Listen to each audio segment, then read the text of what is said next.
from the Steel Twins recording studio in beautiful Traverse City, Michigan. It's your boys, the Cannonball, the Cannon, the Steel Twins. What's up, everybody? It's your boys, the Cannonball and the Cannon. That's me. It's Steel Twins Gaming, and it's voice acting night. We're so thankful that you guys decided to join us this evening, whether it's live and in person or after the fact. Yep. Regardless of how many viewers we have. Yeah. All two of you. Yes, of course. So tonight's case. Not tonight's case. The case we've been working on the last couple weeks, we are looking to wrap up tonight. Yeah, so we started the stream at 7:00 p.m. Yep. in effort to clear out the whole thing. Yep. Time to put the kibosh on this whole thing. Absolutely. And folks, if you would be so kind as to stick around after the trial is over, there is a twist at the end of this episode that is so big, you're going to want to sit down for it. Yep. Yeah. So buckle up, boneheads. We're about to go on a ride, baby. Big ass ride. And of course, we would be remiss if we did not show our unofficial sponsor for the evening, Ghost Orange Creamsicle. Yep, my favorite. Mm-hmm. And I didn't have one for myself because I know I need to get my rest. But package, do me a favor. Grab my personal crack out of the fridge there. Oh yeah. One moment, please. And trust us, kids. It's a drink. Because you got to have two drinks to kick this off properly. Exactly. And what better than Dr. Pepper Zero Sugar, strawberries and cream. Strawberries and cream. Yeah, buddy. So, if you have a cap to your drink or a pin on your bottle or a pin on your can, go ahead and just pull that pin back. Hey, package. What time is it? It's time to get bombed. Cheers to you. Cheers, mate.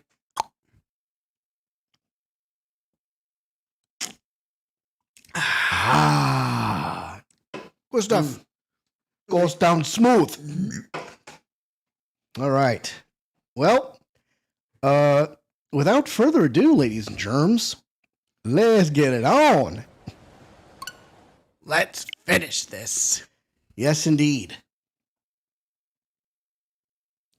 Yeah, and for all you guys that have just sponsored our videos, watched our videos, supported, liked, commented, all that stuff over the past several years. I think this is year 2, but it could be year 3. I mean, we've been doing this a long time. I'm thinking year 3 because last year we posted about a stream on Phoenix Wright, Ace Attorney. Yeah. So yeah. I know we spent probably the last 6 months on this big ass project. It's ridiculous, but it's so good. So anyway, look at that beat up piece of junk. Yeah, before it gets even more beat up. If you caught the last part of our last episode, apparently that schmuck blew up the instantaneous kinesis machine. So it's nothing more than a worthless pile of scrap. Ugh, what a dick. Yeah. So okay. But strap in, kids, because we're gonna put this guy through the ringer. It is the conclusion of the return of the great departed soul. Keep your head up and your ass down. It's go time. Nope, I think it's face down, ass up. That's the way we like to. You shut your mouth. 24th of October, 9:11 a.m. The Old Bailey, defendant's antechamber. Morning to you, Mr. Naruhodo. Good morning, Professor. Ready for today's proceedings? I hope so. I should be. Even I, with nothing left to... Good morning, my dear fellows. Wow, look at this. Oh, Mr. Sholmes, you're here. Why, naturally. A true gentleman stands shoulder to shoulder with his friends in battle at all times. Thank you. I really appreciate it. I'll see you later, then. Now, Professor, we really need you to remain calm in the courtroom today. Yes, do try your hardest not to enter the witness stand uninvited again. Yes, I will. I realize it was a mistake, but my dear fellows, I must interject. Well, what now? Oh, you're still here, Mr. Sholmes. What's the matter? Surely you've overlooked some praise, have you not, to be cast in my direction, Sorry, I don't follow. Must I spell it out? I, the great Sherlock Holmes, the greatest detective of worldwide acclamation, arose at some ungodly hour to be here now, first thing in the morning. A miracle, you must agree. Well, if I must agree, then... As you know, my sleep is quite impregnable. Iris had to employ her full gamut of tactics. She pulled the covers off, shook me, poked both cheeks, punched me, and kicked me from the bed. And then she poured a boiling cup of her latest experimental blend on my face, and at last I was bestirred. Wow. Oh my. Iris has been busy. Thank God Scott's not in here yet. I know, right? Iris doesn't have it in her to go that far. She's too nice. I sense the spirit of a fellow scientist, one who relishes the infinite possibilities of blending tea. I'm the one worthy of praise here, not Iris. This is my victory. Sorry to cut in. Oh, Inspector Gregson. Good morning. Gregson, my dear fellow, why the grim expression at this delightfully early hour? Oh, I don't know. Maybe because I've been confronted with a grammar expression, eh? Dear me, are you going to take that insult lying down, Professor? What? I don't know! Poor Professor. Anyway, here's the paperwork you asked for. What paperwork? I took the liberty of requesting it yesterday. I have a feeling it may prove useful. You wouldn't believe the hoops I had to jump through to get this brought out of the archives. The professor's autopsy report. Oh! That mass murderers? Who killed 5 members of the aristocracy? He was found guilty in a close trial 10 years ago now. It was all done under wraps. He was quickly executed soon after the trial. It's all in here. Killer's autopsy report has been entered into the court record. The autopsy report of the mass murderer known as the Professor was tried and found guilty by closed trial 10 years ago. I don't know what to say. Thank you, Inspector. Yes, much obliged, Gregson. Well, slowly, lot of the yard. We're just doing what we can. In the shadow of the great Detective Sholmes, of course. And we're going to have to peek at that autopsy report before long. Well then, Professor Hairbrayne, this is it. Today we're going to lay all this to rest at last. Damn right, son. I wish you the best of luck, Professor. I suppose he'll be in there today, will he? Drabber. Yes, we expect the prosecution to summon him as a witness. I'm still amazed that you managed to find him in just one day. I really owe you both so much. Counsel and the defendant, the trial is about to resume. Kindly make your way to the courtroom at once. Let's take a peek at this thing. So what does this say? Condemned prisoner, redacted for confidentiality. Pseudonym, the Professor. Death by hanging confirmed at midnight, 17th of June. Courtney Stevens. Courtney Stevens. Okay, I'm not sure what's going on there, but all right.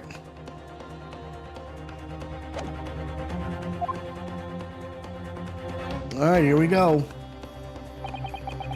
This is it then. Final chapter. Funny, my heart's racing a little.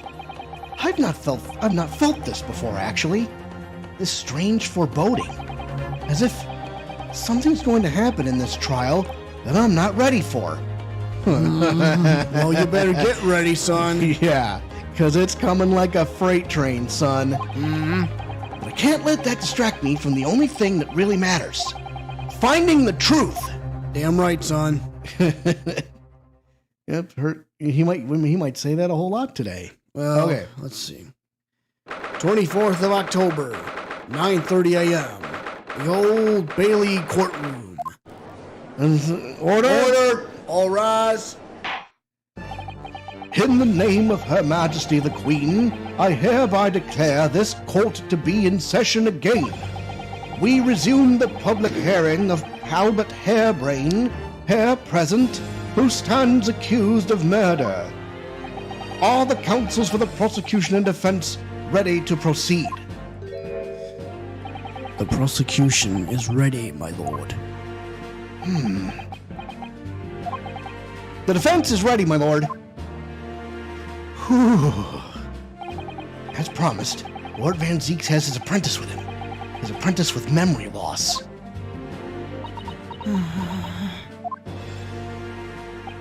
If I may, Lord Van Zeeks, Yes, my lord. there appears to be someone standing at your side. Ah, yes, my apprentice and assistant. The prosecution believes today's proceedings will see the complexity of this case rise considerably.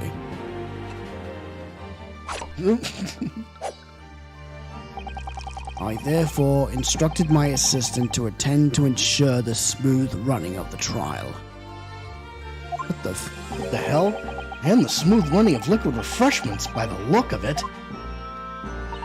The way he holds himself, the way he moves, it could be anyone else. But he's still suffering from amnesia.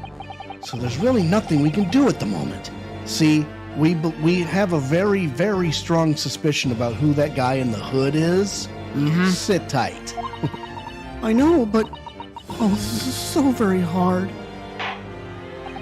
It would appear the prosecution has done a fine job in responding to the demands of the court made yesterday. I understand you have successfully secured the engineer who disappeared from the scene on the day in question. Yes, my lord. I intend to call him as a witness shortly. Very good, very good. Now then, ladies and gentlemen of the jury, who have been chosen at random to represent the will of the people in this courtroom today, are you ready and willing to proceed? Of course, my lord. I'm sure we all understand the importance of doing our civic duty. I do so despise deception and deceit. I find it so very wearing.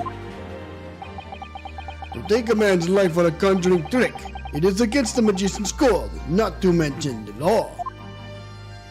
Any fake scientist should feel the wrath of God, if you ask me. We have to wait, get up both sides of the fence, and then, get on the one. That's it, isn't it? Won't like this my day. Won't like this at all.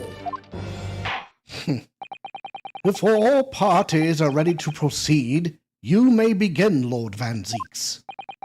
Before I do, my lord, there is a report I must read to the court. Yesterday at the Great Exhibition Grounds, the evidence of primary importance in this case, the super high voltage instantaneous kinesis machine, which was installed on the experimentation stage, was deliberately destroyed in an explosion effected by an unknown person or persons. Oh, we know who did it. It was what? An explosion? This is an outrage.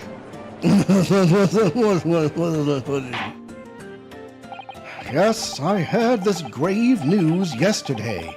Scotland Yard submitted a report to my office in the evening. I read that the machine was blasted to smithers and the wreckage reduced to ashes in the flames. I have here a photographic print of the scene taken in the wake of the explosion. Get a look at that. It shows what little remains of the machine. Yes, a terrible business. He did it to destroy the evidence, did he? That inner drabber. The court will take this print as evidence, counsel. Post-explosion photograph has been entered into the court record. A photographic print of the experimentation stage after it was completely leveled by a time bomb. The metal floor of the stage has been blown open by the explosion. I don't think that's the case at all. Late yesterday afternoon, the protection afforded to the machine by the Special Dispensation for Scientific Equipment Act was revoked. However, before a thorough investigation could begin, the invention was obliterated from existence. As such, this will become a very different trial. Huh.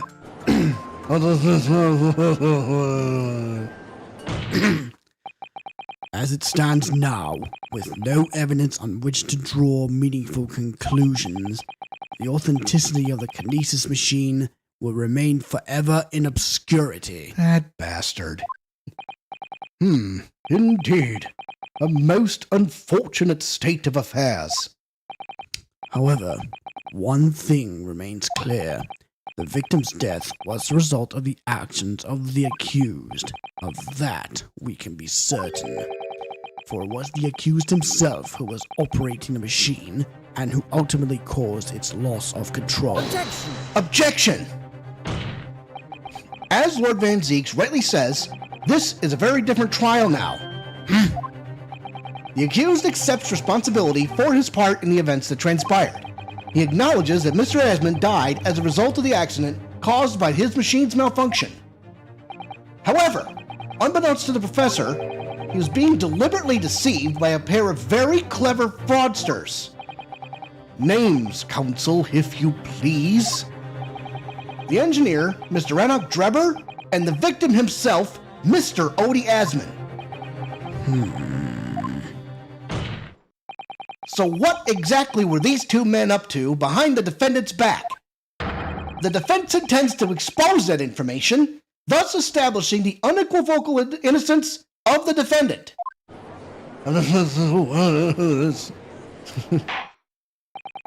Thank you, counsels. The positions of the prosecution and the defense have been clearly stated. Lord Van Zeeks, summon your first witness, please. At once, my lord. The prosecution calls the engineer, Mr. Enoch Drebber, to the stand. This rat bastard. State your name and occupation for the court. Name? Enoch Drebber. Occupation? Hard to pin down, I would say. See that black monocle?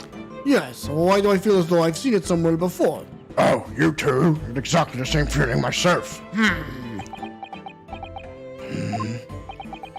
Your file indicates that you are currently being investigated in connection with another case. The theft of a waxwork model, is it? A most extraordinary sounding business. But that has no bearing on this trial, I assure you. Cleave it from your mind. You're familiar with the public experiment carried out at the Great Exhibition some days ago. The accused super high voltage instantaneous kinesis demonstration. Yes, you could say that. I am aware of it. There was a terrible accident, wasn't there? It was you, Mr. Drebber, who constructed the vast machine used in the experiment. Or so our investigations indicate. Can you confirm your involvement? Yes, I constructed it in precise accordance with the blueprints, but that's all. Then the court would be very interested to hear your thoughts about the machine, I'm sure.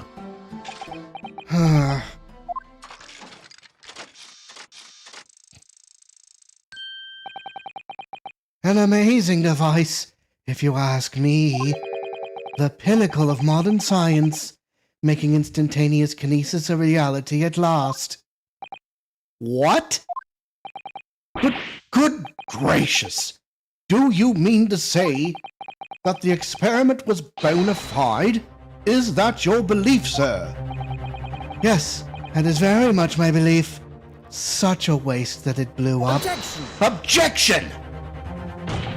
We've already established the machine was nothing more than a prop for an elaborate conjuring trick. Objection! Objection! You've established nothing of the sort. Huh? All that was shown during yesterday's proceedings is that the same outcome could have been produced by means of stage trickery. The defense merely proposed a method and demonstrated its feasibility, nothing more. But we've procrastinated long enough, I feel.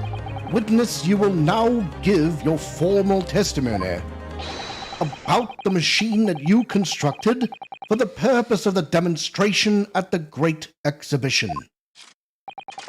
Understood. All right, you piece of shit. Spill the beans. Witness testimony. The kinesis machine. I met the young professor approximately 1 year ago through Mr. Asmund's introduction. He provided me with the blueprints, and I constructed the machine to his precise specifications. It was no trick. If the whole show was a fraud, it would have required a body double. Tell me, did the victim have a twin? All the spectators saw the birdcage appear above their heads and then crash head first into the crystal tower. A terrible accident, I grant you. Perhaps the science on which the machine was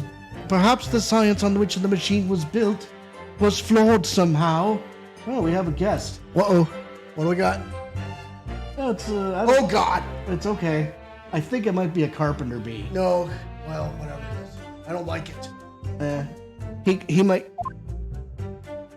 It's probably dumber than a bag of hammers anyway. Yeah. A body double? That goes without saying, surely. To give the impression that something has moved when in reality it hasn't. It's a basic conjuring principle. The deception cannot be achieved without substituting the original with a fake at some point in the performance.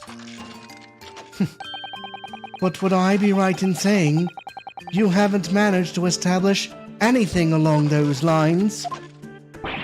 Ugh. Incidentally, the prosecution has already confirmed that Mr. Asmund had no twin siblings. It's my understanding that this witness is well versed in conjuring artfulness. But such talents do not indicate that he was actually able to accomplish what he claims. Namely, the construction of what by all accounts must have been an extremely complex scientific machine. Whatever do you mean?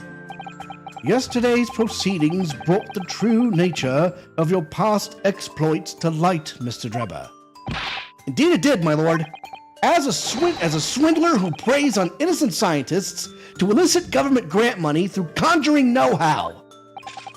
Yes, it's true that I possess considerable knowledge of stage magic. But crucially, my scientific knowledge more than matches that of any academic in the field. Investigation of the witness's workshop attests to that claim, my lord. As evidence, the police found this Royal Society trophy for young talent and science there. Yes, that's true. We spotted it there ourselves. If a hypothesis is sound, it can always be forged into a physical manifestation with sufficient skill. There isn't anything on my neck, is there? Nope. Mine either. Though I may have sold the secrets of some deceptive wiles to sniveling, talentless scientists in the past, would you therefore assert that the explosion of the machine was an unfortunate accident?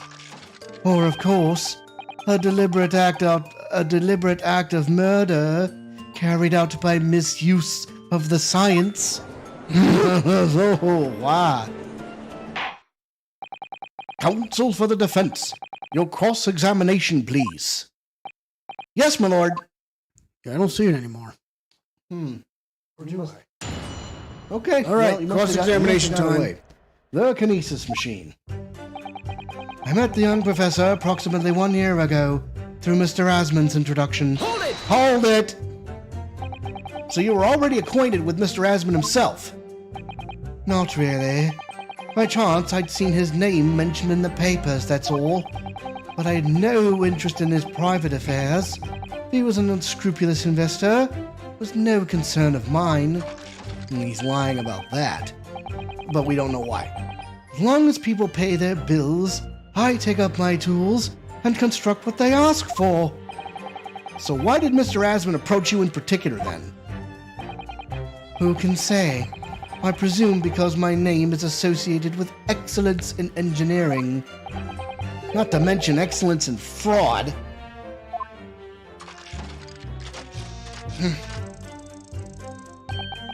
Hard to gauge, but the point is, all I did was construct the machine according to the blueprints I was given. In other words, the kinesis machine was built on solid scientific principles. Yes, you might say that. Professor Hairbrayne certainly has a mind like no other. He provided me with the blueprints, and I constructed the machine to his precise specifications. It was no trick. Hold it! It's clear that you have both scientific knowledge and knowledge of conjuring magic, however. The more knowledge you have, the better equipped you are to handle whatever comes along. But your implication is that I furnished the machine with some trickery, I think. It's a possibility that we have to explore. Unfortunately, though, the machine has been blown to Kingdom Come. So there's really nothing left to explore, is there? It appears that the kinesis machine was fitted with a timed explosive device of some kind. And there's nothing left of that device either. Not a single shred of evidence remaining. I hear. He must have planned all this from the outset. But in any case, it's abundantly clear that the experiment couldn't have been a trick. Oh, If the whole show was a fraud, it would have required a body double. Tell me, did the victim have a twin? Hold it! Of course! That's it! Mr. Asman was a twin! objection! Perhaps my learned friend wasn't listening earlier. Mr. Asman had no twin siblings. No, I heard you before. But the thread of hope hadn't quite left me. The demonstration could have been a trick if there was somebody who looked sufficiently like the victim, but Dr. Scythe absolutely ruled that out as a possibility. It is beyond question that the victim himself, Mr. Asman, did move from the stage to the Crystal Tower. The fingerprints found at the scene attest to the fact. So it can't have been orchestrated using someone who looked identical to Mr. Asman then. What are you thinking, Mr. Norhodo? Oh, no, nothing. Just that the idea of someone who looked identical to the victim is playing on my mind. All the spectators saw the birdcage appear above their heads and then crash headfirst into the Crystal Tower. Hold it! It crashed headfirst, you say? According to the many witness reports from those there at the time, yes. Were you not there at the exhibition grounds on the day?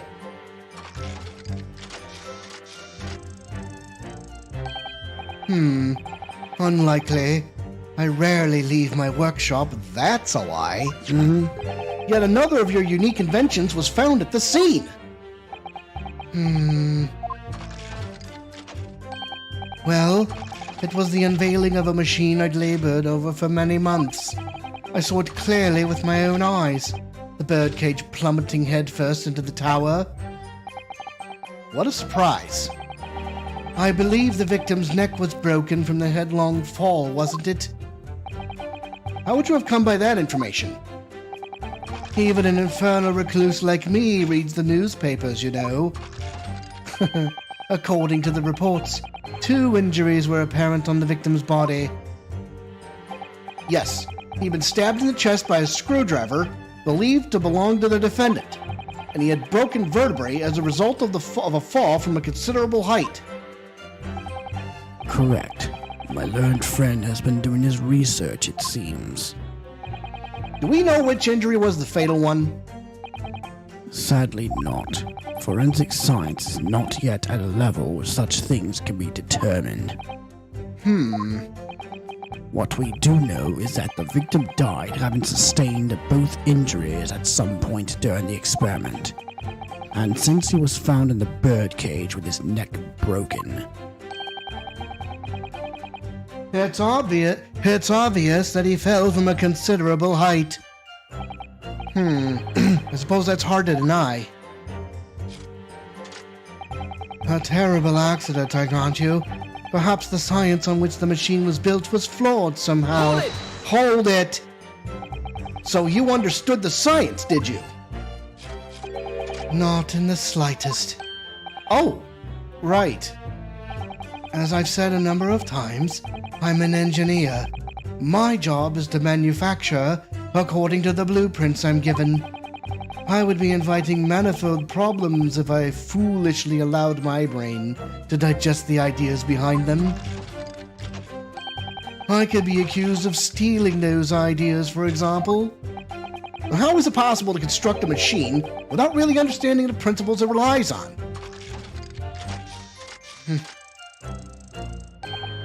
Well, you're practicing law without really understanding the principles it relies on, aren't you? Very good point. Stand up for yourself, Mr. Hurtle. the point is, the experiment resulted in instantaneous kinesis taking place. As such, the science must be sound. Yes, and really, experimental results are all that matters when it comes to proving a hypothesis. He's certainly very sure of himself. What do you think, Mr. Hurtle? Well, now that the machine has been completely destroyed by yesterday's explosion, it's going to be impossible to argue its authenticity one way or the other. But if we're unable to establish that it was a piece of stage trickery rather than a genuine science, we'll have no grounds on which to demonstrate Professor Hairbrayne's innocence. Both Mr. Asman and this man in the stand tricked the professor and used him. They took advantage of his naivety and his unbending belief in his work. And I won't let them get away with it. Seeing as the professor is an old friend of Lord Van Zeek's, what on earth must he be feeling towards Drebber? Okay, so if the whole show was a fraud, it would have required a body double. Tell me, did the victim have a twin? No, but this could possibly be the body double. Objection! The defense would have to object to that last statement, my lord. And I would have to overrule your objection, counsel. The defense would have to accept the penalty given. Glad to hear it. You would also have to think again, Well, alright. Try going back to the first statement and see what story mode says. Alright. So he provided me with the blueprints. I constructed the machine to its precise specifications. There's no trick. The whole show was a fraud would have required a body double. Tell me, did the victim have a twin? All the spectators saw the birdcage appear above their heads and crash headfirst into the crystal tower. Oh, I know what it is. Objection! Objection! We've examined the birdcage that crashed into the crystal tower ourselves. As you can see, the cage, which is a wooden construction, has sustained damage in one particular spot. Following the explosion, it fell some 30 feet into the glass of the crystal tower. That level of damage is to be expected, surely. I agree. The damage itself is entirely understandable. What doesn't make sense is the location of that damage. Huh? All the breakages in the wood are at the base of the birdcage, not the top. What are you saying? That's the opposite of where they should be. That's right, my lord. The birdcage that was at the scene is damaged at its base, so we have reports of the birdcage falling headlong into the crystal tower, yet the damage is at the bottom. The only way to reconcile these two facts is to accept that there were two bird cages in play that day, which were at some point switched. Switched during what wasn't a scientific experiment at all, but an elaborate piece of stage trickery. Gah!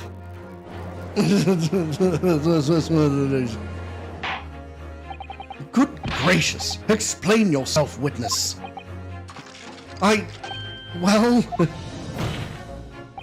If we examine the facts, there's only one logical conclusion we can draw.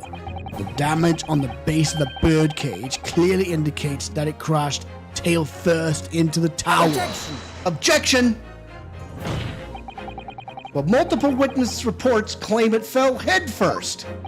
The birdcage materialized in the sky next to a balloon flying over the stage, following a spontaneous explosion at an altitude of some 60 feet above ground level, which is approximately 18 meters. It then proceeded to fall some 30 feet into the crystal tower in the ensuing deflagration. Witness reports amid such chaos are notoriously unreliable. Objection! But the victim's neck was broken. Objection! He plummeted 30 feet inside a heavy wooden cage. However he fell, it would be unsurprising to find one or two of his vertebrae crushed. God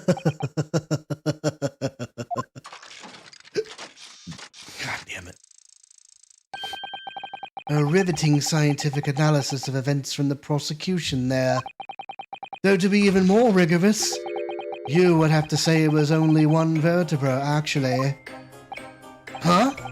He wasn't quiet for long. I find it hard to see what's motivating Lord Van Zeeks. This witness is clearly a swindler and one who deceived a personal friend of his. If you're going to establish this deception, do it right. Sorry? I feel like that's the undertone here. Ah, yes, and there's one more point the defense appears to have forgotten. It obviously wasn't a trick, as a certain truth very plainly demonstrates. What? It seems to me that the cross-examination had better continue until we resolve this matter. Mr. Drebber, you will amend your testimony with details of this truth. Of course, we must treat the matter scientifically after all. Ah, nearly had him there. It's like a freaking robot. The kinesis clearly took place because there's nowhere else 30 feet high for the birdcage to have fallen from. Hold it! What do you mean? Well, before the demonstration began, the victim was alive on stage in front of the audience. Yes, there are lots of witnesses who saw Mr. Asman on the experimentation stage. That's true. And the victim's neck broke as a result of an impact following a fall. Logically, therefore, the victim must have fallen from somewhere. The balloon that exploded was at an altitude of 60 feet. The point of impact on the tower was 30 feet up. That difference of 30 feet is therefore the total distance the birdcage fell. And there's no other location from which the cage could have fallen that distance if it didn't drop out of the sky. Ergo, the victim himself must have been beamed from the stage into the sky above the crystal tower. A trenchant scientific analysis. Dear me, every time I hear it explained, it sounds increasingly plausible. Oh yes, it's all very well thought out. Certainly all the spectators on the day saw it. The birdcage plummeting 30 feet through the air, I mean. Irritatingly, yes. Okay. Well, I'm going to present this. Objection! Objection. The defense would have to object to that last statement, my lord. And I would have to overrule your objection, counsel. The defense would have to accept the penalty given. And you would also have to think again.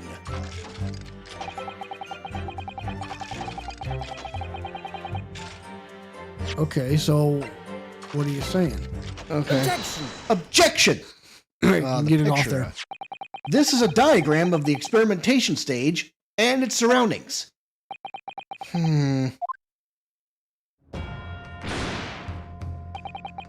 We know that somehow the birdcage appeared in midair before falling down into the crystal tower. A fall of about 30 feet, or 9 meters. However, if you examine the diagram carefully, you'll see that there's one other possible location from which the birdcage could have fallen. The same distance of 30 feet. No.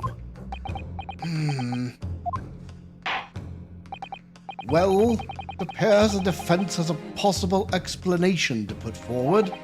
Go ahead, counsel. Yes, my lord. Of course.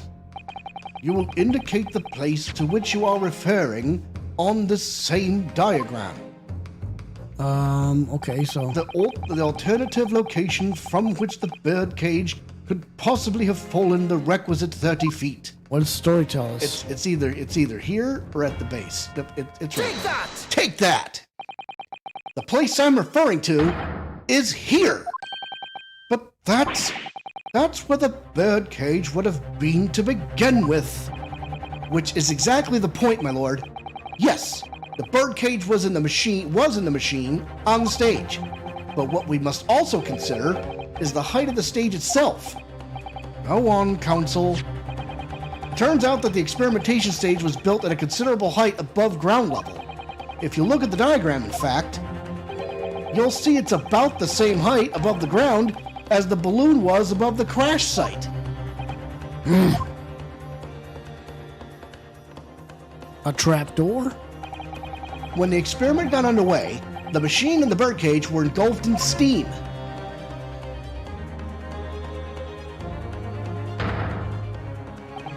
At that moment, the floor of the stage gave way, and if we assume there to be a void underneath, this birdcage and the one seen by the audience would have fallen almost exactly the same distance.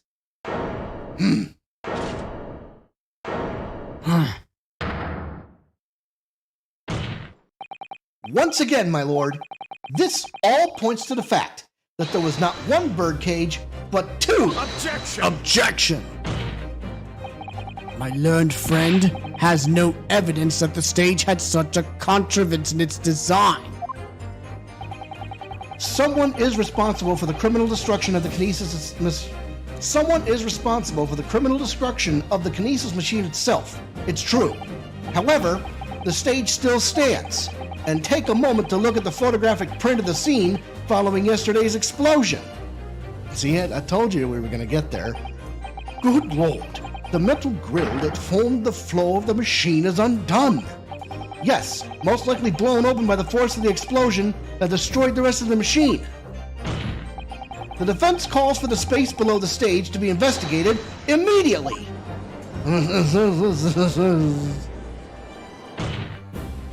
Mr. Drebber. It was you who built the kinesis machine, which means that it was you who built the two bird cages that were used to carry out this deception. Whether Professor Hairbrayne's hypothesis is sound or not makes no difference, because it's the construction of this machine that matters. A machine designed to take Mr. Asman's life and lay the blame firmly at the professor's door. Something that could only have been carried out by you, Mr. Enoch Drebber.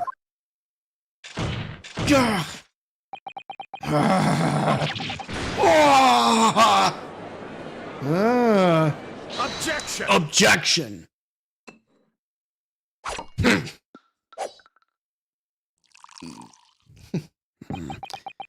If my learned friend has reached the end of his wild assertions,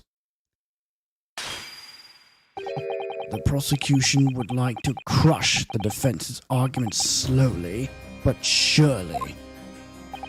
What? Your argument fails to hold water on 2 counts. 2? Firstly, before and after the experiment, this witness went nowhere near the kinesis machine. Every relevant member of staff from the exhibition has attested to that. And I believe members of Scotland Yard have also been on watch duty at every public experiment. In other words, Mr. Drebber had no opportunity to switch the alleged pair of bird cages. Objection!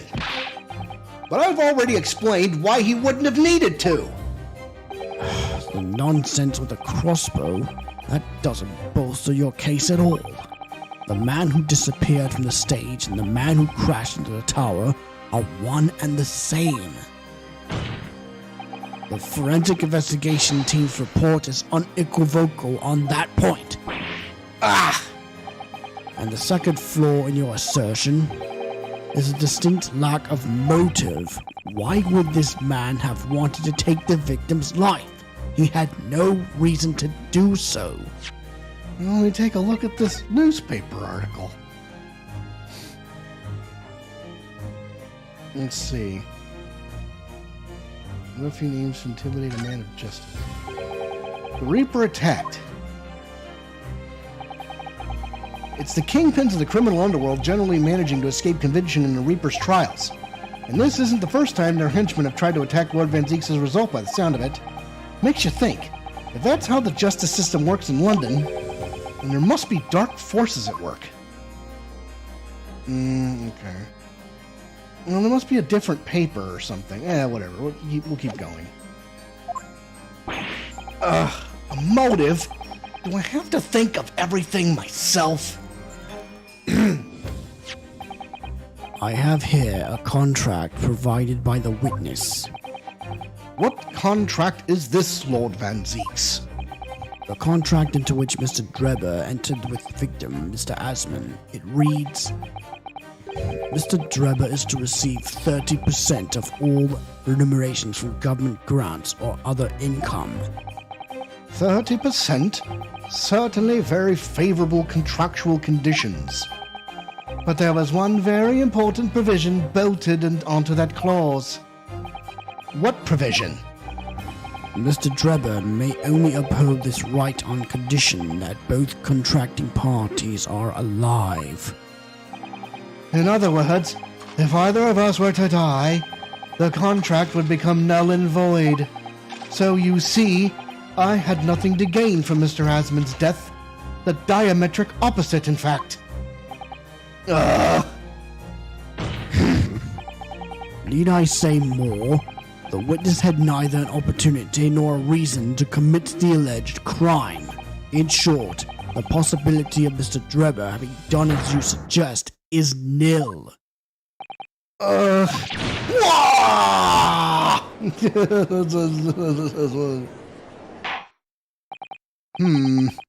It seems the defense's assertion was somewhat wide of the mark.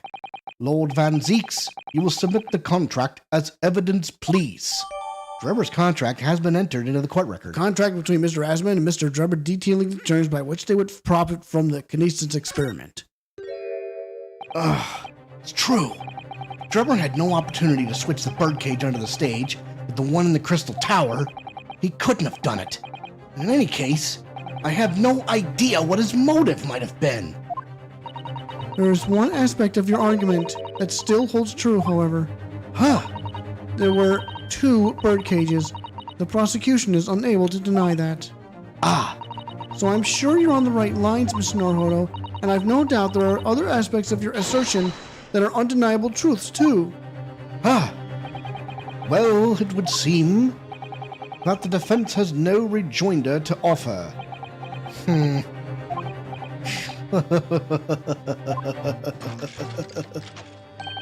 Well, I must say I'm a little surprised. I came here to testify about the machine I built, and instead my reputation is defiled. But the prosecution's counter has set the record straight, I think. It's impossible that I'm the culprit. Objection! Objection!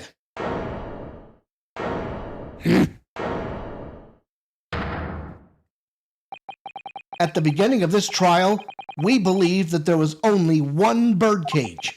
Yet now we know there must have been 2.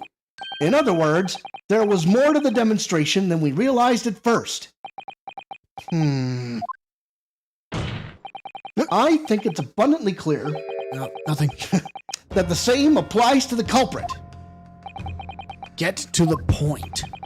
The stage demonstration was constructed and set up in its entirety by you, Mr. Drebber. Therefore, it's inconceivable that you had no hand in the events that transpired. So if circumstances mean it's impossible that you could have carried out the crime yourself, it points to the fact that someone else was involved. Someone else? Counsel, are you suggesting?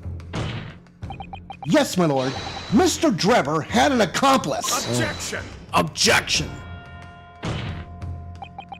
An accomplice now. Well then, I presume you're prepared for what's to come. Now that you're accusing not only this witness, but someone else of the most serious of crimes. Huh. If these accusations turn out to be false, then make no mistake. The prosecution will demand an equally serious punishment for your slander. Well, counsel, do you intend to pursue this course and formally accuse another party of involvement in this matter? I think I know who. Yep, and there's our friend. You want to smack him real quick? It's okay. You do it. All right, if I must. What do I do here? So, hold on a second. I'll be right back.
Damn, son, he gone.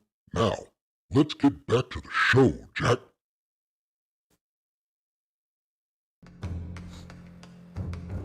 Sorry about this, folks.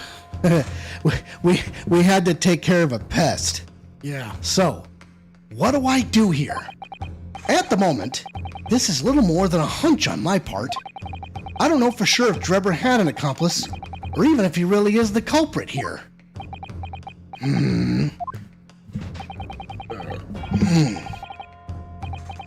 One way or another, no. I have to make my position clear. As a lawyer. So what's my stance going to be? Did Drebber have an accomplice or not? Name the accomplice. Name the accomplice. The defense is ready to name Mr. Drebber's accomplice. Somehow the two bird cages must have been switched. Everything points to that. Yet according to the coroner's report, that's not a possibility. Boosh! But that inconsistency itself is a clue. Yep. Counsel? My lord? You have received a stark warning already. If you are nevertheless determined, then I must now ask you to identify this alleged accomplice by name. So, your answer, please. Who do you claim to have been Mr. Drebber's accomplice? Dr. Courtney Scythe. Take that! The name of the person in question is... What's wrong, my Nipponese friend? Surely fear doesn't bind your tongue now. It's a little late for that. Of course I'm afraid. After all, naming her in this capacity is definitely going to make waves. A lot of waves. Yep. Could very well turn every single person in this courtroom against me. I'm sure we'll be all right, Mr. Naruhodo. Thank you, Mrs. Sato. The enemy always appears larger than life, but you'll appear exactly the same to the enemy. All right then, here goes. You've kept us waiting long enough. Your answer, Counsel.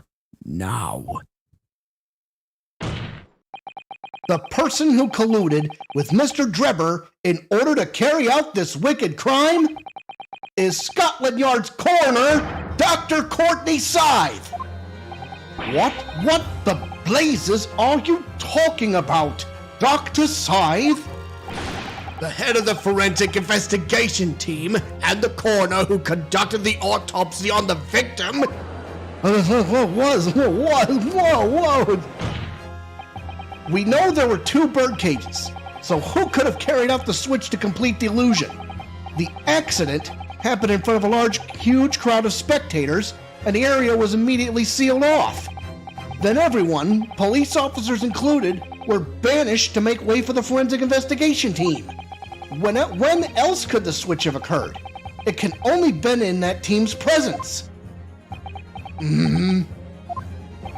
It's essential that the court determines exactly what happened following the incident.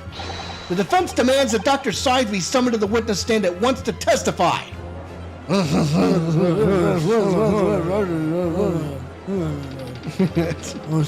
he's sleeping. You got a nerve, lad! Starting you up there, dragging the yard's name to the mud. I didn't mean to... I know the woman very well. There's no bad day for work out there. How dare you call her a criminal? My learned friend's imagination appears to be wilder than the East End at night. But the recklessness of your accusation aside, there's another grave problem with your argument. One which the prosecution demands you address at once. A grave problem? Oh my word! Who do you claim acted as the victim's doppelganger? Uh-oh. Ooh. What? Certainly, if the bird cage containing the body of the victim was exchanged for another, that cage must also have contained a body. And yet, no missing persons or accidental deaths of anyone even remotely resembling the victim have been reported. Which means there was no one, dead or alive, who could have fulfilled the role of a body double for Mr. Asman. Dead, you say? Mm-hmm. Ugh, that's true. My argument is that there were 2 bird cages, then there also must have been 1 person inside each. But I don't know if I've got an answer to this yet, have I? What can I do to reveal how this body double stunt was achieved? Present evidence. Sure? Yes. Very well. The defense will address my learned friend's concerns by presenting evidence that reveals the true nature of Mr. Asman's body double. Good gracious. Evidence. I do hope this isn't filibustering, counsel. The court is expecting a name. If you think you have relevant evidence, present it now. Body double and the birdcage were hiding inside the balloon that was floating above the stage, which means that any witnesses would have only seen them from 60 feet away. So who was it that appeared out of that explosion some 18 meters above the spectators? Aha! The body double inside the second bird cage was I'm sure it was the professor. I'm sure it was. Take that! Yep. We know that the victim, Mr. Asmund, was in the birdcage that was situated inside the kinesis machine on stage. And therefore, he couldn't have been inside the second birdcage. Instead, that contained something else. What's been described as a body double, which is what fell from the sky and crashed into the Crystal Tower.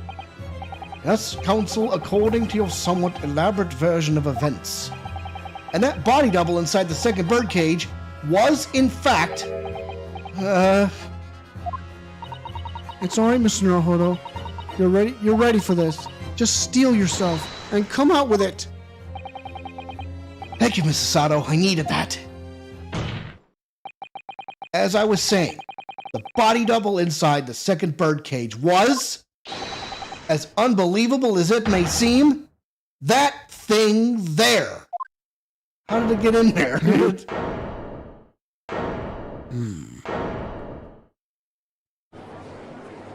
What in the world? Objection! Objection! Open your eyes and look into mine, my Nipponese friend.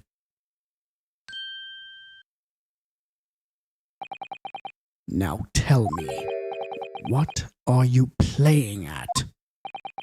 Stand firm now, Ryunosuke. This is the time to show your Japanese spirit. As the court will observe, this is a waxwork model. A model, in fact, of an infamous London murderer from 10 years ago. The Professor! Objection! Objection! You started by indicting the leader of the forensic investigation team as an accomplice in this crime, and now you've moved on to indicting waxworks. Yes, that's about the size of it. But why? And why this waxwork? It looks nothing like the victim. In fact, it could hardly resemble him less. What possible justification can you give? If you want to know why, ask Mr. Drebber. What? Just days before Professor Hairbrayne performed his public demonstration, Mr. Drebber abducted this model from Madame Tuspel's. Did you say abducted?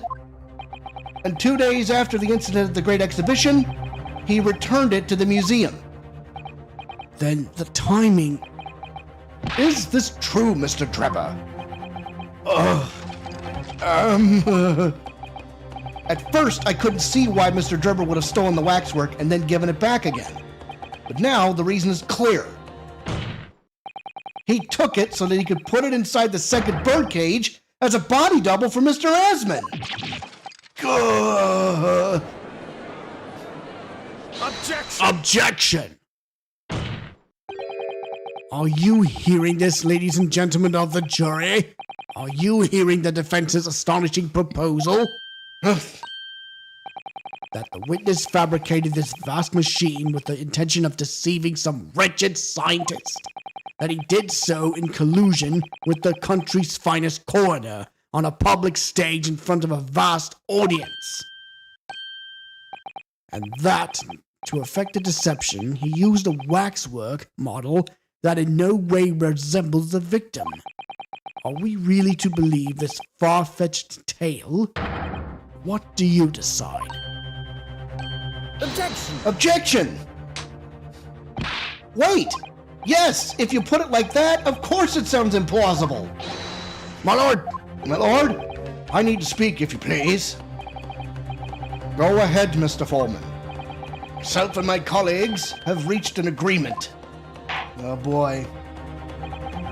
Very good. In that case, ladies and gentlemen of the jury, you will state your leanings for the court to hear now. Take it away, jurors. Guilty! Guilty! Guilty! Guilty! Guilty! Guilty! Oh, no, wait, hang on. wait a Wait, minute. time out. Stop it. Let's Wait, talk no, about this. Oh, God damn it. No. Son of a bitch. So, as indicated by the foreman, the jury has reached a consensus. I knew that was going to happen. We shall get through this, Mr. Naruto, as we always do. And uncover some new truths along the way, I'm quite sure. Yes, I agree. I'm gonna have to appeal to the jurors as usual and see if I can persuade them to change their minds. The defense will now embark on a summation examination.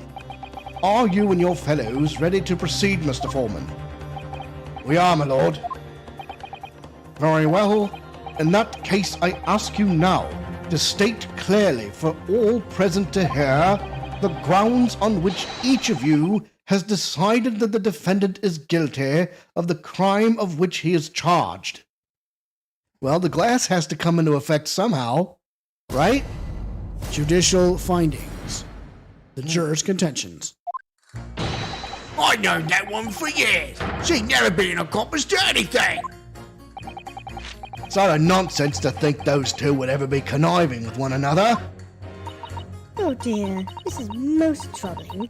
But surely the waxwork the man stole is nothing to do with the coroner, is it? I had my own problems with members of the police. I do not trust them much. I've seen no rigorous proof that this waxwork was ever inside the birdcage. It's conjecture. Accusing someone without white evidences? He's not a proper job, is he? I won't have it! Somewhat unsurprisingly, it seems the introduction of this waxwork model to the proceedings has polarized opinion. Given that its face is obscured and its build in no way resembles that of the victim, I can only applaud my learned friend's temerity at suggesting it as Mr. Asmon's body double. Yes, the applause is deafening, and yes, I know it seems extraordinary. That's the point. That's why I have a strong feeling it's actually a greater clue than anyone yet realizes. What do you think of Mr. Naruto? Can't explain why at the moment, but I feel as though there's a specific reason why it was used, why it had to be this model. Really? A reason why nothing else would do, you mean? Yes, and I'm convinced it's something far more significant than whether or not the model looked like the victim. Well, if that's the case, we must prevent the trial from ending prematurely at all costs. Yes, agreed. I have to find a way out of this. If you're ready, counsel, you may proceed with the summation examination. Yes, my lord.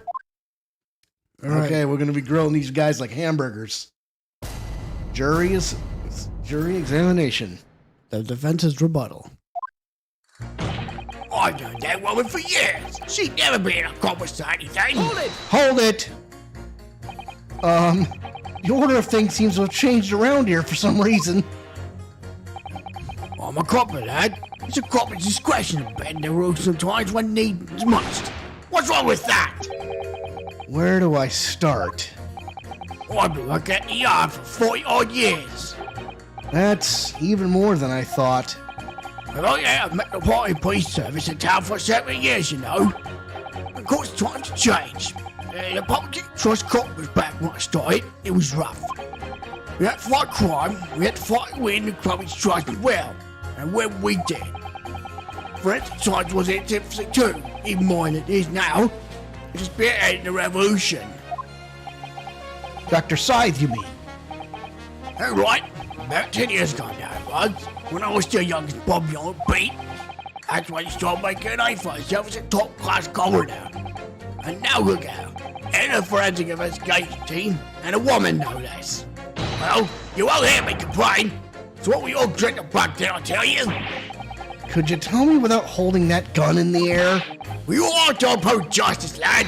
Full of them we were, full of them. That's coming across loud and clear. It's utter nonsense to think those two would ever be conniving with one another. Hold it. We're only just starting to understand this case. What are you reading there, sir? The man behind those murders on Solar Pond Street was caught in 2 days flat. That's real policing for you. That's really not relevant to this case, is it? You're wrong there. Because it was Dr. Scythe in charge of examining the bodies. There's evidence arising from her work that led to the arrest of the scoundrel responsible. Oh. That's right.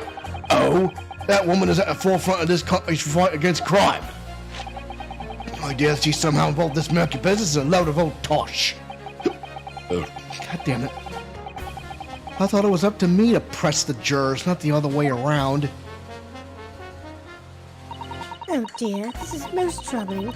But surely the waxwork the man stole has nothing to do with the corner, is it? Hold it! Hold it! Why would you assume that? Well, quite simply because that unsettling swindler has no relationship with the woman, does he? True. As it stands, we don't know of any connection. Oh gosh, but it would be delightfully romantic if they were somehow to have a mutual interest in the waxwork. Romantic? A woman of society such as myself views everything in terms of relationships, you know. Well, you learn something new every day, even if you don't want to. One might wonder about the possible relationship between the defendant and this corner woman. Or perhaps between the defendant and the handsome prosecutor just there. This woman may be more astute than I've been giving her credit for. If that's the woman's stance, then perhaps demonstrating some connection between the waxwork and Dr. Scythe would be enough. Yes, I agree. As soon as we have even a whiff of a connection, she'll be the first to know. I have had my own problems with members of the police. I do not trust them much. Hold it! What sort of problems? Let's just say we have run into each other on numerous occasions while I've been performing on the street. Right, I see. Obviously, artists such as myself cannot appear on stage as we work in close proximity to our audiences. So we perform our great magic in parks, on street corners, and the like. But the police use any excuse to make our life difficult. Not in my day. Excuse me. Do you have something to say in response to that, Mr. Ottermole? Who you calling a mass murderer? Sorry, my mistake. I got confused because I heard you look like him. I don't if you like man. You won't be locked up, sonny. Thanks, Mr. Sholmes. Perhaps we can move on. I was really wondering if you had something you wanted to add in response to what juror number 3 just said.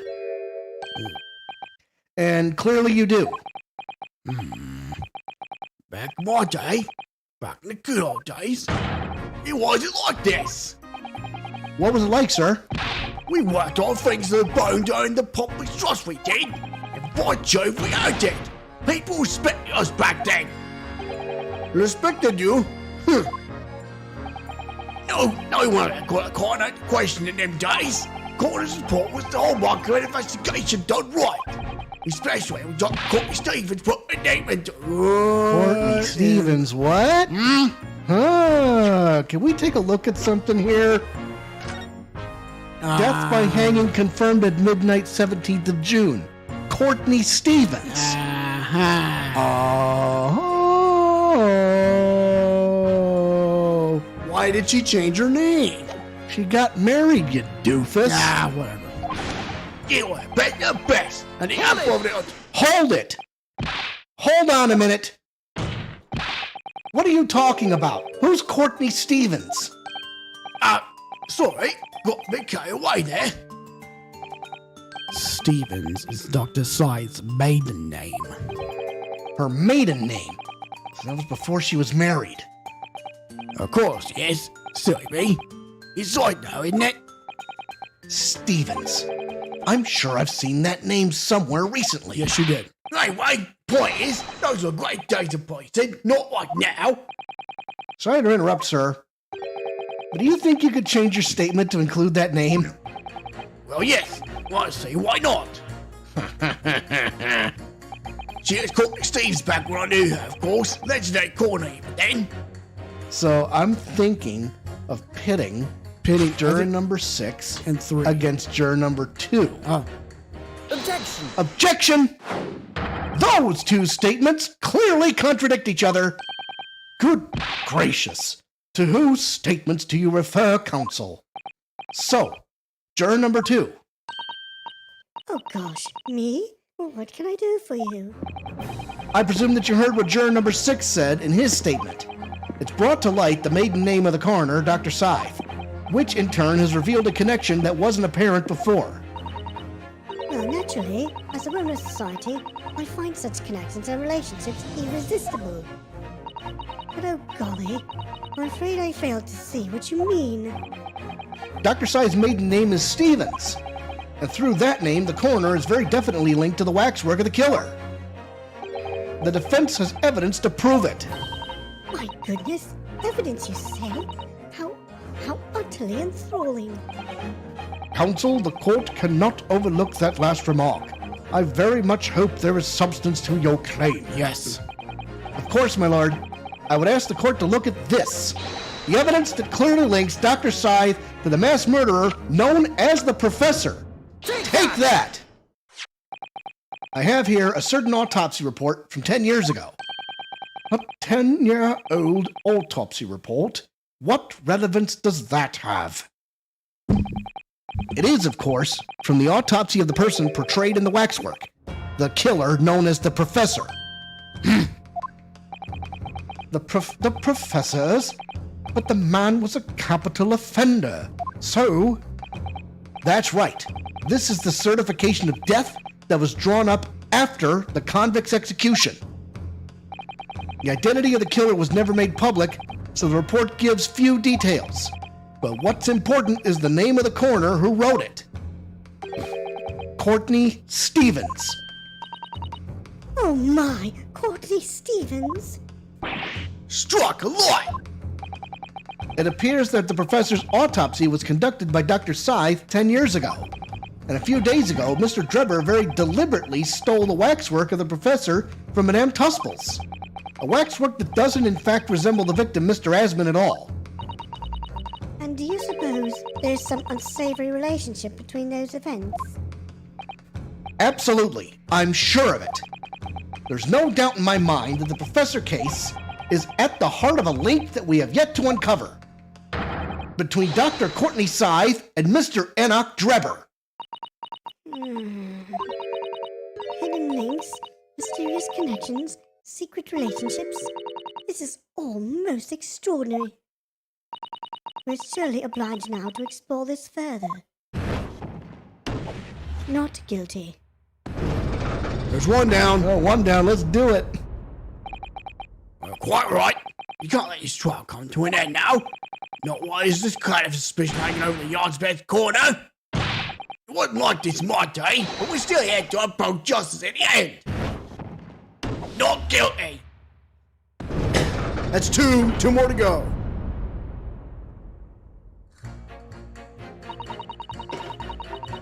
It's the professor. That's what makes that frightful swindler in the corner.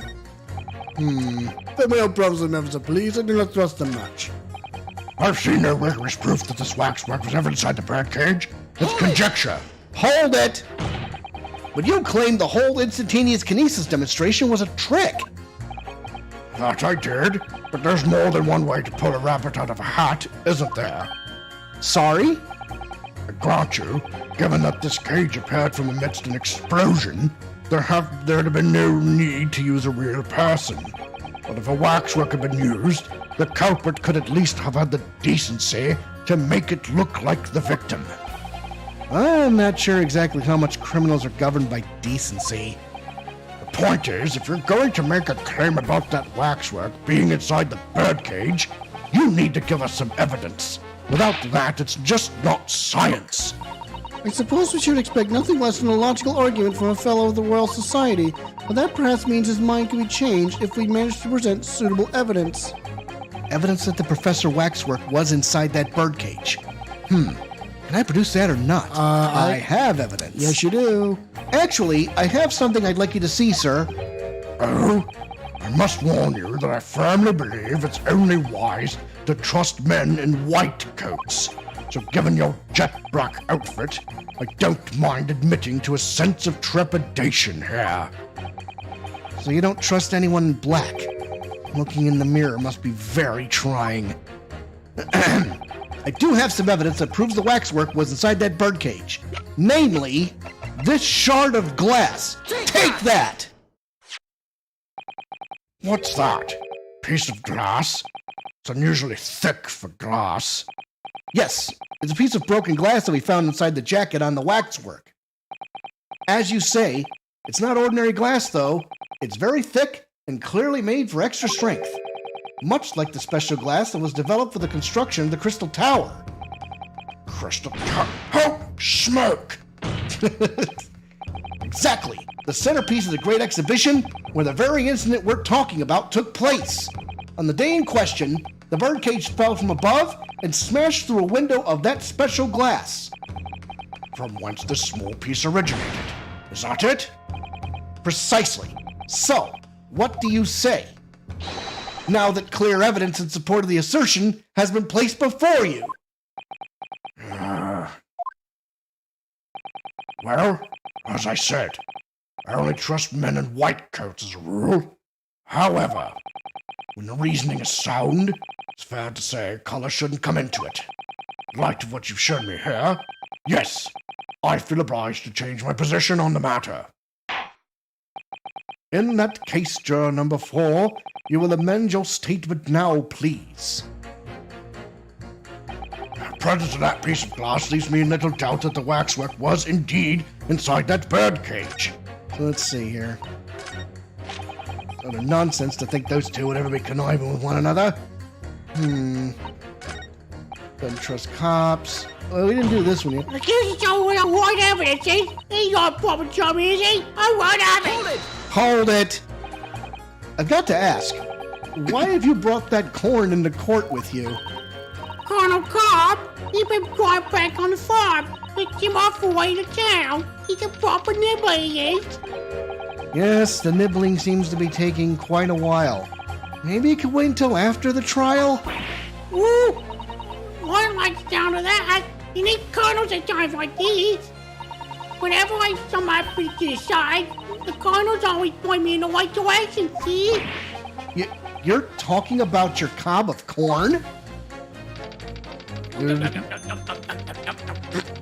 Not guilty, out. Not guilty, out. Not guilty, Bobble. Not guilty, out. Guilty Bobble, guilty out. Not guilty, out. The hell?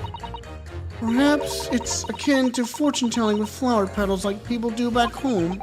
So Professor Hairbrayne's fate is to be decided by a cob of corn? Could you not at least wait until we've had more time to find the truth before deciding on the defendant's guilt? Ooh, I know about that. We jumped on we full already. Amazing. Amazing. I know it seems a little far-fetched to think that the waxwork model of the professor was in that birdcage, but on the other hand, explains a lot. If there really is a reason why that particular waxwork had to be used as Mr. Abbotsman's double, we must do everything we can to make the jurors understand it.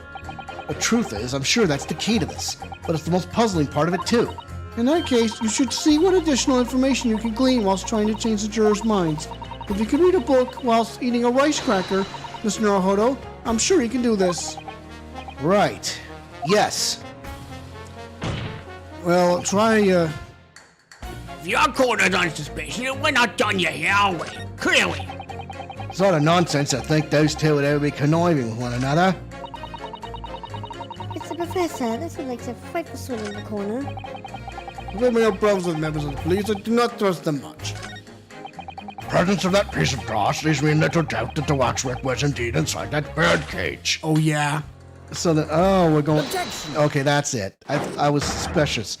Those two statements clearly contradict each other. Good gracious. To whose statements do you refer, counsel? If you could put down your corn for a moment, juror number 5. Oh, you mean me? You've pointed out that it's wrong to make an accusation without evidence. The accusation that the waxwork model was inside the second birdcage on the day in question is not without supporting evidence, as the defense demonstrated to the juror sitting beside you. Ooh, is that right? Would it be fair to say you didn't follow the argument? I don't understand much besides Colonel Cobb, to be honest. Of course you don't. If I could interject here, Please do, sir. Now this assertion of yours about the waxwork has been backed up by some solid evidence. It would be wrong of me, as a man of science, not to pursue the matter further. Not guilty. One more to go. All right, 50-50. Oh, well, me too then. Sorry? If this pointy gentleman says he's right, then he must be. See? I wouldn't dream of going against Colonel Cobb or anyone who's got stuff in between the ears. Not guilty. Oh my gosh. Yay! Success! If you can call it that. Thank you, Counsel. That will do. As a result of the summation examination, the jury's overall leaning has changed. 2 jurors now call guilty, against 4 who call not guilty.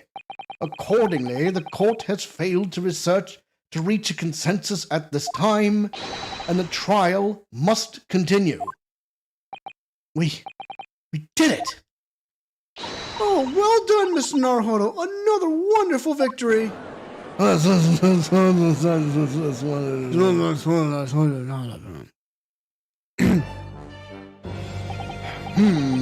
Waxwork of the despicable professor, used as a body double for the victim in this quite extraordinary case. I must say it's extremely hard to believe the assertion could possibly be true. However, it would appear that it does at least warrant further investigation. The waxwork of the professor that links Mr. Drebber and Dr. Scythe. And I'm convinced that there's a special significance to that link. I don't know. You aren't going to prove that. I really don't. The truth, sir, by using evidence and testimony. If the court is to delve deeper into the alleged involvement of the waxwork in this case, then the prosecution calls for the owner of the model to be summoned as a witness. The owner? Madame Truspels. I really thought that Lord Van Zeeks would object to this whole line of inquiry. Very well, I concur.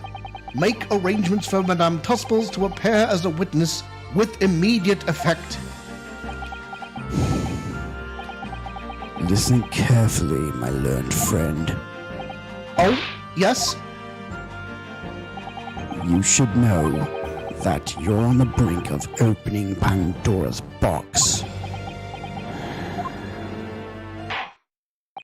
The court shall now adjourn for 45 minutes. During that time, the prosecution will summon the new witness and prepare her for taking the stand. Madame Truspels, yes, I shall see to it at once, my lord. All right. Well, okay, let's see. We're an hour and a half in, and we have a to be continued. I say we go forward. All right. I mean, we started at 7 o'clock for a reason. Save your current progress. You give us less than 3 hours, and we will finish this. All right. It might be a little bit more, but we'll find out. 24th of October, 11:53 a.m., the Old Bailey, Defendant's Antechamber. Ah, the Knight Errant himself. Oh, have you been watching from the gallery, Mr. Sholmes?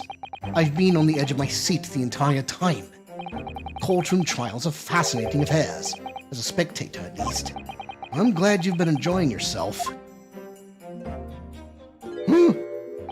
I have to ask, what on earth is going on? It makes no sense. What's this professor business all about? He doesn't look like any professor I've ever met before. Who even is he? Of course. You were in Germany already 10 years ago. Yes, the professor. When I discovered he was the one who had been abducted, a sense of foreboding stirred within me. But who knew the monster would come knocking at your door? My heartfelt sympathies. As it turns out, Lord Van Zeeks is even more intimately tied to this case than any of us realized, is he? Yes, how true. His great friend from university in the dock. And now a waxwork of the killer who took his esteemed brother's life makes an appearance too. I imagine even the shrewd Mr. Reaper failed to foresee that kick in the teeth. An extraordinary move on your part, my dear fellow, to throw that in front of the man. You make it sound deliberate. I can't help feeling that this professor case is really very puzzling. Oh yes? In what particular manner?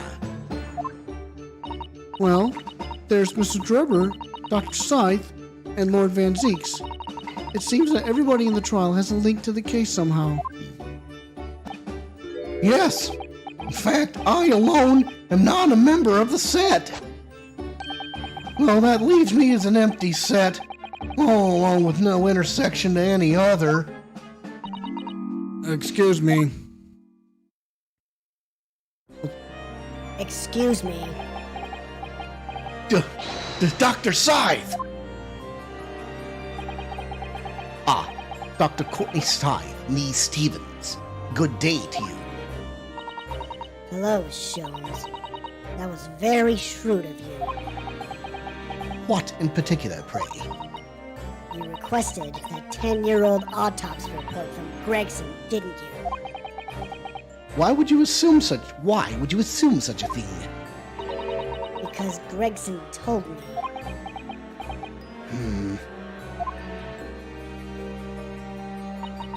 To think it's been 10 years. 10 years in the laboratory, wielding my scalpel.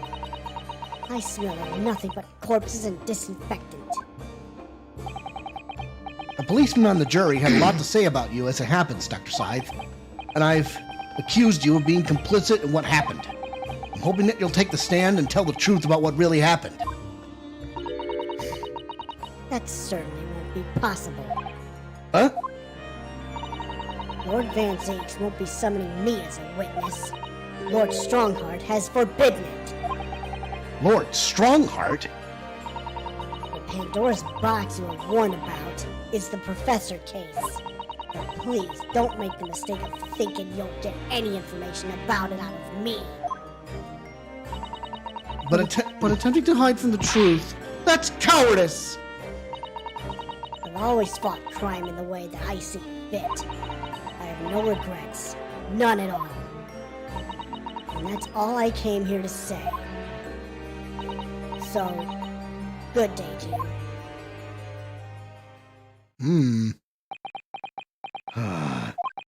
She mentioned it too. This Pandora's box. Whatever does it all mean? There's really no cause for concern.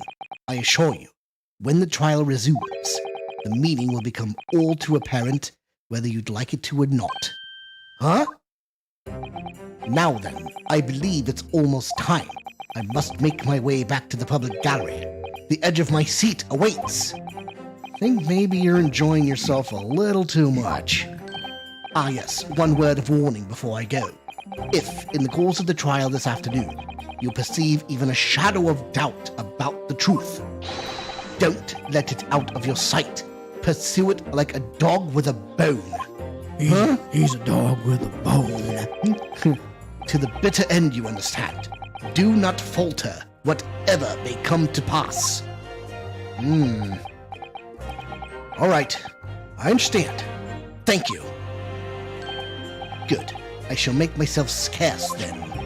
I purchased a bar of caramel earlier, so I'll be gnawing on that as you gnaw away at the truth. Tally-ho. What did that warning from Mr. Sholmes really mean, I wonder? Especially the bit about whatever may come to pass.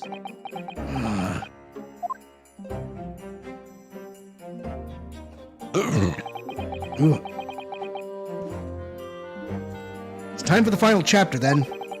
I'm determined to find the truth, no matter what. You smell that? It smells like leftover goulash and beer. Yep. It smells like fish, right? Yep. 24th of October, 12:40 p.m., the Old Bailey courtroom. I almost forgot about Madame Tusples. In the name of Her Majesty the Queen, I hereby reconvene the proceedings of this court. Counsels for the defense and prosecution, are you ready and able to continue? The prosecution is ready, my lord. Yes, my lord. The defense is also ready. As the court is aware, the case under our scrutiny began with a damaging incident at the Great Exhibition. Yet we now find ourselves embroiled in the details of a convicted felon who was sent to the gallows a decade ago. This trial has certainly defied all expectation. As seems to be the fate of all trials in which this Nipponese is involved, my lord. So then, let us begin our exploration of the defense's assertion that the waxwork was causally involved in this matter. Lord Van Zeeks, My lord, are we still awaiting the arrival of Madame Tuspels? not at all. She is in the antechamber as we speak, and ready to be summoned. Very well, bring in the witness. At once, my lord. Bailiff, show Madame Tuspels to the stand. Things are about to become a lot more intense. If Drebber is responsible, as I'm sure he is, it means he must have had an accomplice in Dr. Scythe. And what connects the pair of them is the waxwork. Yes, model of the professor. That's the key to the link between these otherwise unrelated individuals. It's a tenuous link, admittedly. At present, it's all we have to go on. What the hell? State your name and occupation for the court, please. Je m'appelle Madame and Esmeralda Tuspels. I am a waxwork artisan, and the proprietress of the Madame Tuspels Museum of Waxwork. You will have to pardon me for working as I testify. My new exhibits must open very soon. Oh, so he finally gets a statue, does he? Not now, there are two of them in the world. Oh my, what expression is she carving onto that face? A number of days ago, a particular waxwork model was stolen from your museum. Can you confirm this? Oui, that is true. At first, he believed it had been kidnapped. Waxwork? A waxwork model? Kidnapped? Oui, my lord. There was a demand for ransom money left behind the culprit. However, according to what I have just been told outside the courtroom, that was not the true reason. I understand it was utilized as a substitute for the body of a murder victim. At present, that is no more than conjecture proposed by the defense. This is the victim of the case in question, Mr. Odie Asman. Mais bien sûr, I know him well. He's a part of my earliest personages exhibit. I detest to say what is evident, but Mr. Asman does not resemble a professor at all. Yes, but perhaps their faces are very similar. Are you suggesting that we should see now the demasked visage of the professor? Oh, that's way too early. I have here the key, but it is strictly forbidden to open the lock. This is absurd. Pardon? I don't know what face you carved into your fancy figure beneath that mask, but clearly it won't be that of the actual killer. Hey, Maddie liked the stream. Thank you so much. Indeed. The man's identity was never made public after all. The trial took place in a closed court. The proceedings were strictly confidential. The condemned man was summarily executed. His identity remains a closely guarded national secret. There is no possible way that a repository of tawdry exhibits could get its hands on that information. Quel dommage. It would seem you are unaware of the Tuspels' principles. What principles? The family Tuspels has always prided itself on sculpting its models à la perfection.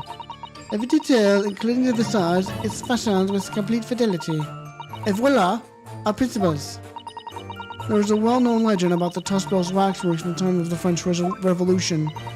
A member of the Tuspells family is said to have made a waxwork of the queen who was executed. Oui, it is true. It was a century ago now. I believe the queen's face was carved in the minutes following her death, actually at the guillotine site. You are correct. The model is on display still today in the House of Horrors. Peter spills the stuff is nothing to obtain a faithful replica of our subjects. Dear me, a somewhat disturbing tenacity of purpose. It is the only way to attain a truly lifelike representation of the subject. And it has been my family secret for generations. Do you mean to say that beneath that mask... Oui, the true visage of the killer is there. This is ludicrous. It's out of the question. The professor spread terror throughout the Great Britain. As a result, the Madame Tuspells special exhibit remains extremely popular even today. The killer, emerging from his own grave, it is a sight to behold. You should come. I think, madame, it would be beneficial to hear your formal testimony on this matter. You will explain every detail of this macabre model and your personal involvement in its creation. Mais bien sûr, with pleasure. Witness testimony. The Professor Waxwork. The special exhibit in the House of Horrors is based on a rumor that shocked society in London. An impression of the visage was taken directly from the corpse, in accordance with the Tuspells family principles. I listed the head of the grave digger and created a mold for the head in the cemetery just before the interment. I hid myself until he gave me a signal. I was there for a very long time that night. As dawn approached, I was very worried that I could be discovered. The grave digger? The man sanctioned this? Oui, I will do all that is necessary to achieve the true resemblance my family is celebrated for. Nobody else knew. Only the grave digger. What harm did it do, huh? So you truly saw it, the face of that monster. Naturally, I was aware at the time that his identity was a secret. But Tuspells would not be Tuspells if it did not insist on absolute fidelity to our sculptures. I don't believe this. I myself have seen the special exhibit at your museum, madame. A truly blood-curdling scene in which the murderer is emerging from his own grave.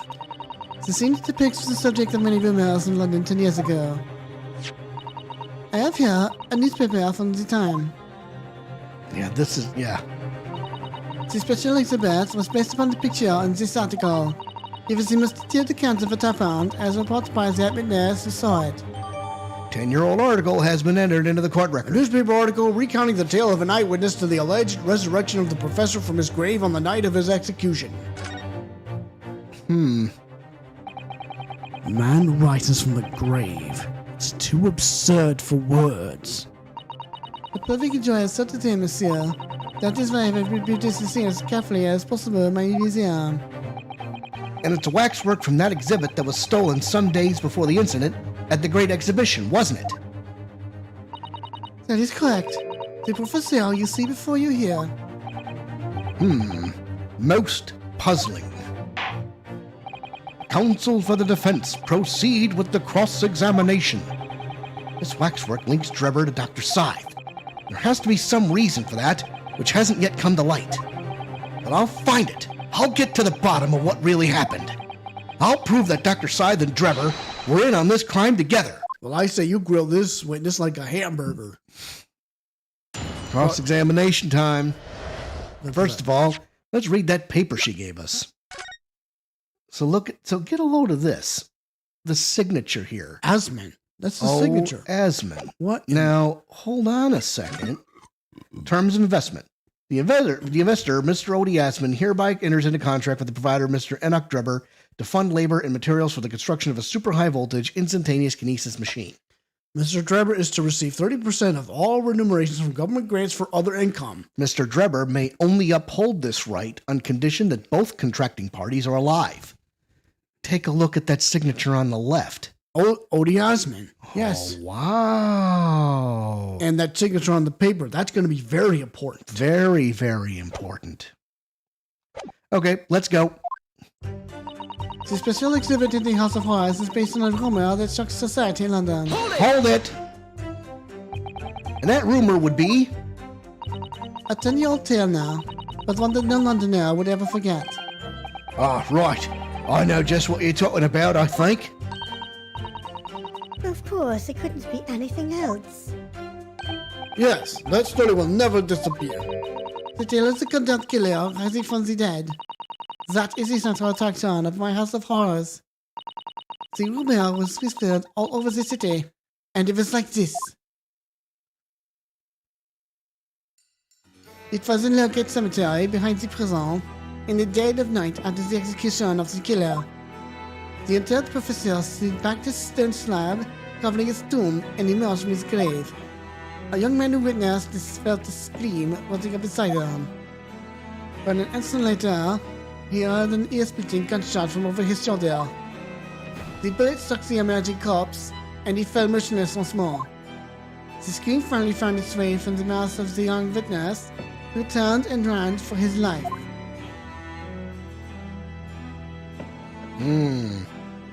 So the professor was shot. The corpse climbed out of his own grave? And then somebody shot him? Who? Who was it? Nobody knows, even today. But remember, it was just a rumor. There's nothing more than a ghost story. The good people of London, they love stories like this. That is why it was in every newspaper across the capital.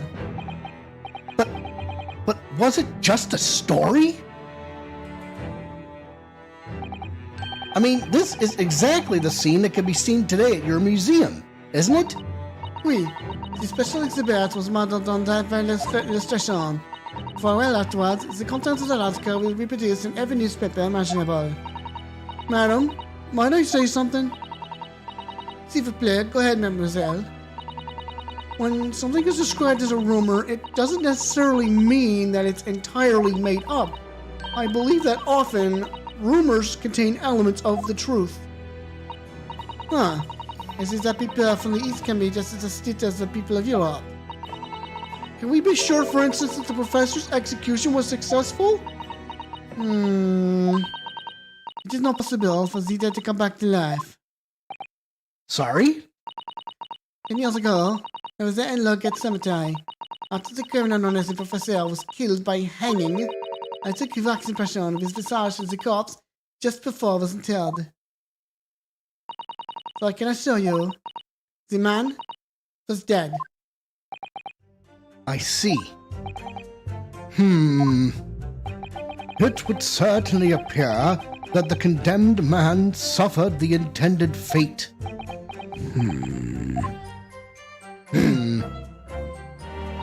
An impression of the visage was taken directly from the corpse in accordance with the first family principles. Hold it!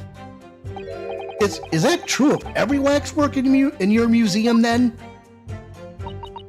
It is. Assuming the subject is dead, of course. Live subjects have to cooperate in a similar way. I have details from the present criminals at the time, you know. What sort of letters? When my time comes, please make a waxwork of me. Comment ça? No! My museum is famous, monsieur. To be made into a waxwork is an honor, and for some criminals, a similar status even. Because nothing says hardened criminal better than wax. And it is thanks to the one killer in particular that my museum has gained such popularity in London. I refer to the star of the special exhibit, of course, the Professor. Whose form you claim to have captured by taking an impression from the actual corpse. There are no exceptions to the principles of Tuspels. I listened to the head of the security girl and created a mold for the head in the cemetery just before the internet. Hold it! Surely that's illegal, isn't it? It would seem the proprietors of this repository of novelties was blinded by monetary greed. It had nothing to do with money. The man is a part of London's criminal history. That is why I had to sculpt him, to record his history. It is the raison d'etre of the Dispersed Museum. Well, if the man was convicted in a closed court and sent for immediate execution, then surely nobody but the members of the judiciary present know the killer's true identity. I assure you, behind that mask is hidden the true face of the professor. Do you realize what you're saying? The professor's identity is a national secret. Je comprends. And now that the truth about this special exhibit has been revealed, it must perhaps close. Of course it will, as will your entire museum if you don't tread very carefully, madame. That could be another interesting chapter in the history of my family, I think, don't you? So 10 years ago, on the night of the professor's execution, you took a wax impression of his face from the corpse? Oui, exactement. I myself actually gave me a signal. I was there for a very long time that night. Hold it! You were there longer than you expected to be. I had some difficulties in capturing the subject's form correctly. As I removed the mask of the cadaver fell open and I hit the programs with his chin. Dare I ask? The man had been dead for a short while already, you see. His muscles were relaxing and consequently, his chin would not align itself correctly. Oh dear, what a horrible thought.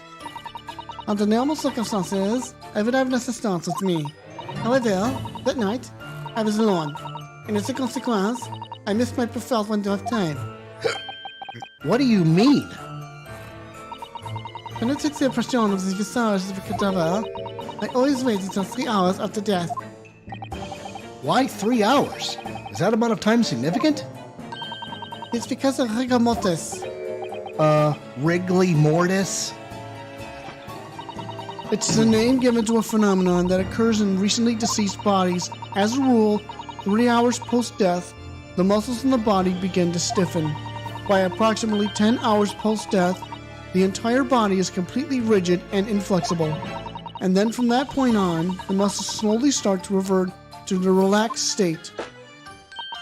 The effect is often used to estimate the time of death when a body is discovered. Well, that was an education. A slightly scary one. As the mademoiselle says, rigor mortis commences 3 hours after death, and it starts in the jaw. I see. So that's why you wait. Before that time, the mouth falls open, and it is very difficult to do my work. Ugh, it's getting hard for me to do my work with all this talk of corpses. I wonder about that information the court's just heard from Madame Tusples. It's significant. The information about rigor mortis that you just shared with us, would you mind including it in your formal testimony? I believe it could be significant, you see. Of course. I do not mind at all. I can't help feeling that after this latest topic, the atmosphere in the courtroom has become extremely grave. Ugh. This is no time for jokes, Miss Sasato. Ugh. Madame, kindly amend your testimony as discussed. Bien sûr. It took me a very long time because it's before the onset of rigor mortis. Let me take a look at something here. Now, apparently, death by hanging was confirmed at midnight. So, she had to wait till 3 in the morning? Didn't she say something else? This is the grave digger. Okay, never mind.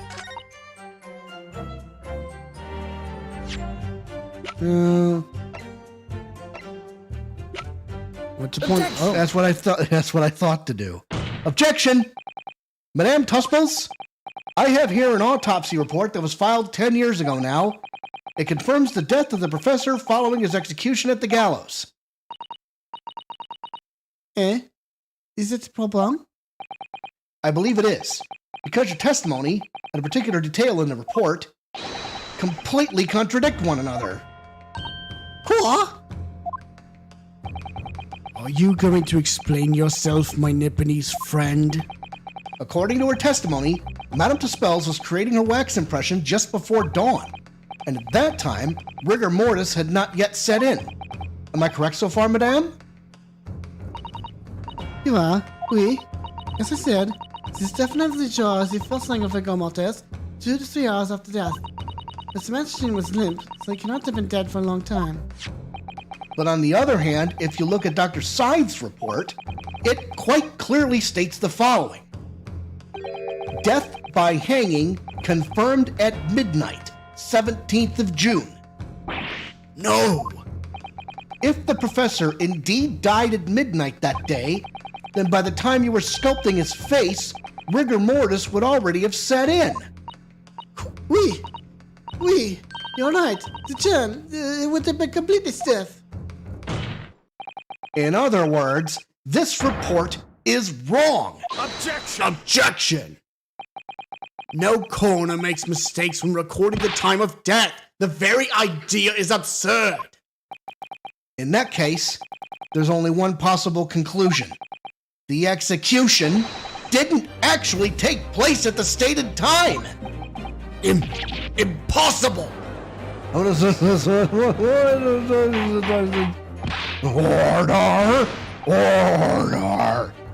Counsel, this is beyond folly.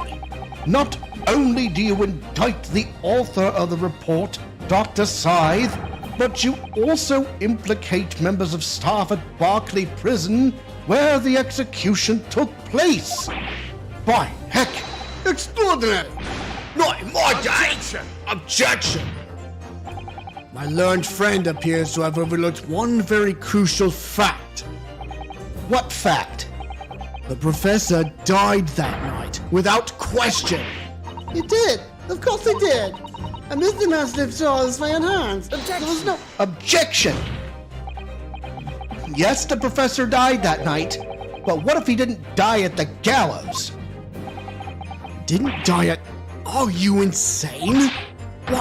What exactly are you suggesting did happen in that case? It's almost impossible to believe, but it would explain the link between Dr. Scythe, the professor, and that one other person of interest. I have evidence that will explain exactly what I'm suggesting happened that night. Counsel, present the evidence at once. The evidence that allegedly explains what really happened on the night of the professor's execution. Take that! What happened that night is written very plainly in this newspaper article. Executed criminal returns in the dead of night at local cemetery. You're suggesting it was a corpse coming back from the dead now? Well, if this article is to be believed, yes. The professor, assumed dead following his execution, emerged from his grave and was killed again. Objection! Don't be a fool. That's simply a rumor published by the gutter press. Can you be certain of that? Are you serious? The point is, as the article says, there was a witness to what happened. My word. Yes, indeed. Wait, Louis! The young man who stole the cemetery by chance that night. Objection! Of course there was a witness. The story didn't write itself. But obviously the man made it all up. And in any case, this was 10 years ago now. There would surely be no hope of finding him. Objection! On the contrary, my lord, we all know this witness well. What? Are you suggesting, counsel, that you've identified the person in question? That you know who claims to have seen these utterly incredible events take place? Yes, my lord. In fact, you could say these right here before my very eyes. You will substantiate your latest claim then, counsel. Who is the alleged witness of the staggering scene from the cemetery 10 years ago? Everybody say it with me. Mr. Enoch Drebber. Take that. The man in question is Mr. Enoch Drebber. Drebber? The previous witness? The special exhibit in the House of Horrors at Madame Tuspel's Museum of Waxwork recreates that decade-old scene in great detail. The condemned criminal emerging from the grave, and beside the tomb, a young man with a lantern stumbling upon the terrifying sight. And that young man is a 10-year younger Mr. Enoch Drebber.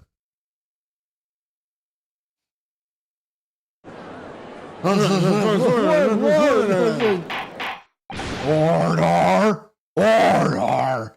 Order! Surely not, Council. Drebber was there? In Lowgate Cemetery? What is all this talk about Mr. Drebber? Is the name significant? Of course. Madame Tussballs doesn't know, does she? Yes, it's extremely significant, Madame. To your situation as well, in fact. What situation? The theft of the Professor waxwork from your museum some days ago was perpetrated by the very same man. No! But that would mean... Madame Tussballs, it would appear you know the name Enoch Drebber. Oui. Yes, I know it. From long ago in the past. What? Oh my! Good gracious. Explain yourself. Tell us everything you know. Oui. Oui, bien sûr.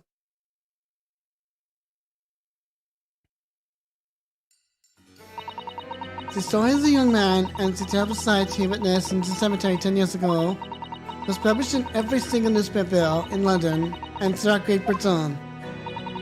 However, in all the articles, the witness was simply described as a certain young man. No details were published about his identity. His name was never revealed.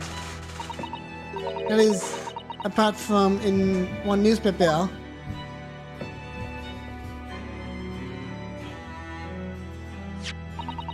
The Daily Circus. It is the paper from which comes the article I have already shown in the court. You're saying that his full name was only publicized in that article? Goodness me. Yes, here it is. The university student who experienced the shocking event is Mr. Enoch Drebber, a disciple of science at the University of London and a resident of its student dorms. Unbelievable! When I read the article, I went to meet with the man. His discovery of the condemned criminal coming back to life in the cemetery in the dead of night will make a perfect exhibit for my house of horrors, whether that's the truth or not. I see. So you went to meet Mr. Drebber in order to sculpt a waxwork of the man, did you? Exactement. He was studying science at the University of London in those days. He was just a poor student. I paid him £5 to model for the waxwork. And since that time, it has been in my museum to recreate the scene of terror from the cemetery. Oof. Ooh. So yeah, we now know that he was involved. Mm-hmm. That's right.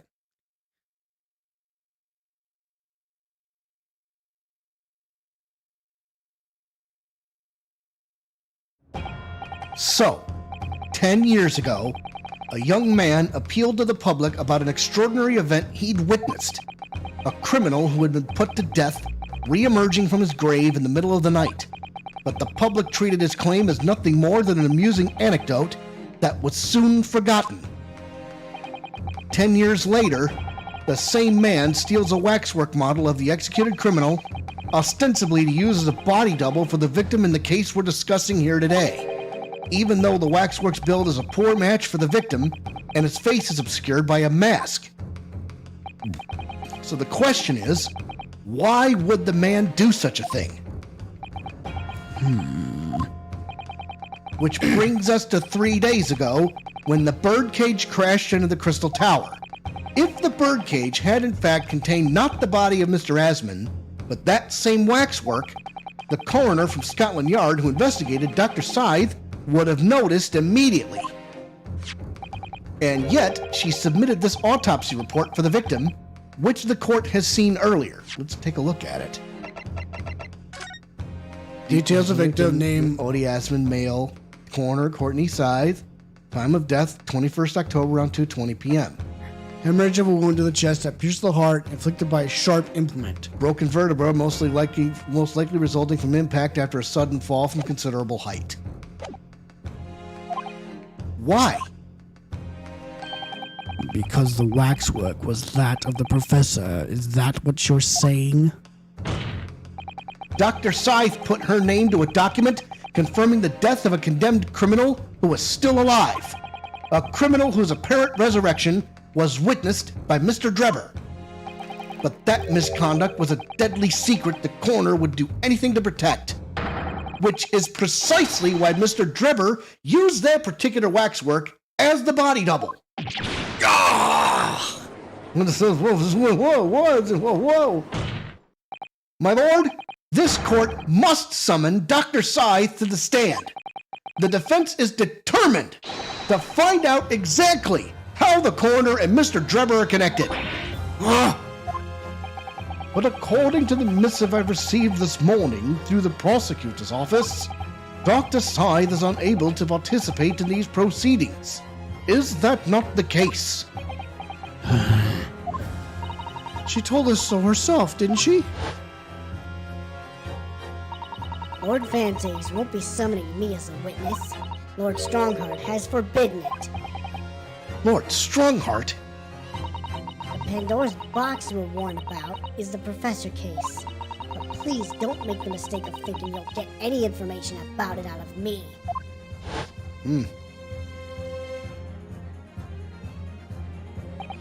Something happened on the night of that killer's execution 10 years ago, and surely nobody would want to get to the bottom of that more than Lord Van Ziggs.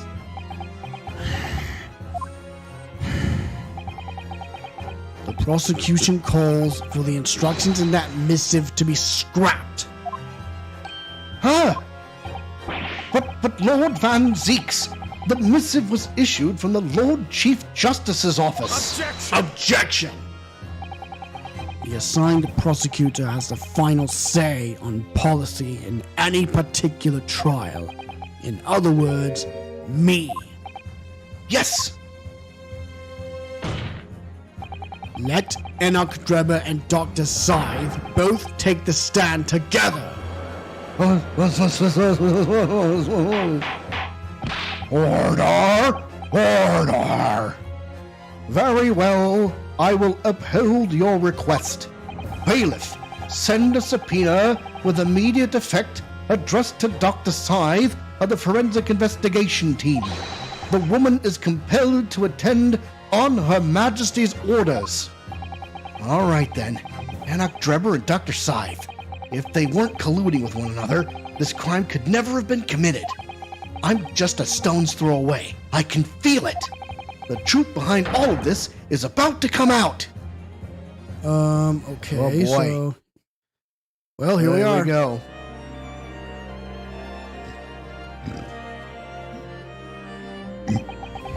Thank you for your attendance at such short notice, Dr. Scythe. I'm disappointed in you, Lord Van Ziggs. You've completely betrayed the agreed policy of both Scotland Yard and the prosecutor's office. Betrayal is not in my nature, as long as the truth isn't compromised. If it is, if there's even a hint of wrongdoing, then no matter whom it concerns or disgruntles, I will pursue the matter to the bitter end, as would any prosecutor worth his salt. Mr. Drebber, you took the victim's life by means of a machine that you constructed in your workshop. And Dr. Scythe, as the investigating coroner, you were the first on the scene to examine the victim's body. It is the belief of the defense that you collaborated with each other and were both complicit in this crime. And where's your evidence? At present, we have no definitive evidence, but we do have a very significant clue. What are you talking about? I'm talking, of course, about the waxwork. This model of the killer known as the Professor, who was sentenced to death 10 years ago. You don't need to tell me. I witnessed the man's execution with my own eyes and officially pronounced him dead. That remains to be seen. Is that so? According to newspaper reports from the time, on the night following his execution, the killer came back to life. Don't waste my time. And the sole witness to that mysterious event was you, Mr. Drebber, wasn't it? If what you saw in the graveyard that night 10 years ago wasn't some chilling fiction, but reality, it would make you privy to a very great secret of Dr. Scythe's. A secret so profound it could compel the coroner to agree to collaborate in your evil scheme, in fact. Mr. Drebber, tell the court.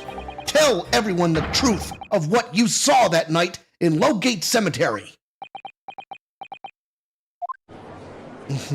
So he was the student who saw it. You can see the resemblance, actually, can't you? The man in Madame Tussbell's, I mean. Surely he's not going to claim that's really what he saw, especially not after all these years. He was a research student at the University of London, was he? A bit too clever for his own good, if you ask me.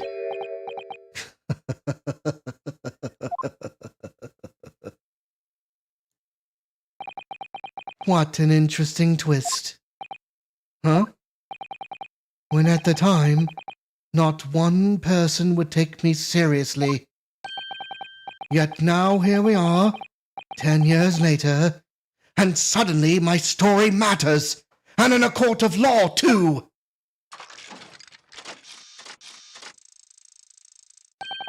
Very well, then, if everyone so wishes. Let's be frank. I'll tell you the truth of what happened that night, for what it's worth.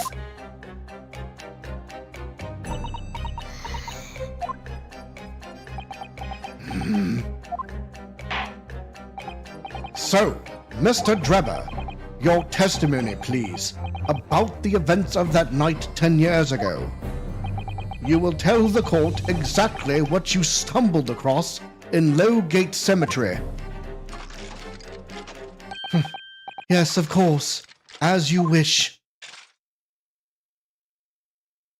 All right, we're getting to the last part of this trial in the cemetery 10 years earlier. The reason I was in Lowgate Cemetery at all 10 years ago was for a spot of moonlighting, shall we say. Yes, the illustration in that newspaper article was based on what I witnessed that night. But thinking back now, I realize that I never actually saw the professor. Soon afterwards, I was visited by a young woman who sculpted a model of me from wax. Then I gave up on my dream of becoming a scientist, and it was all because of that newspaper article.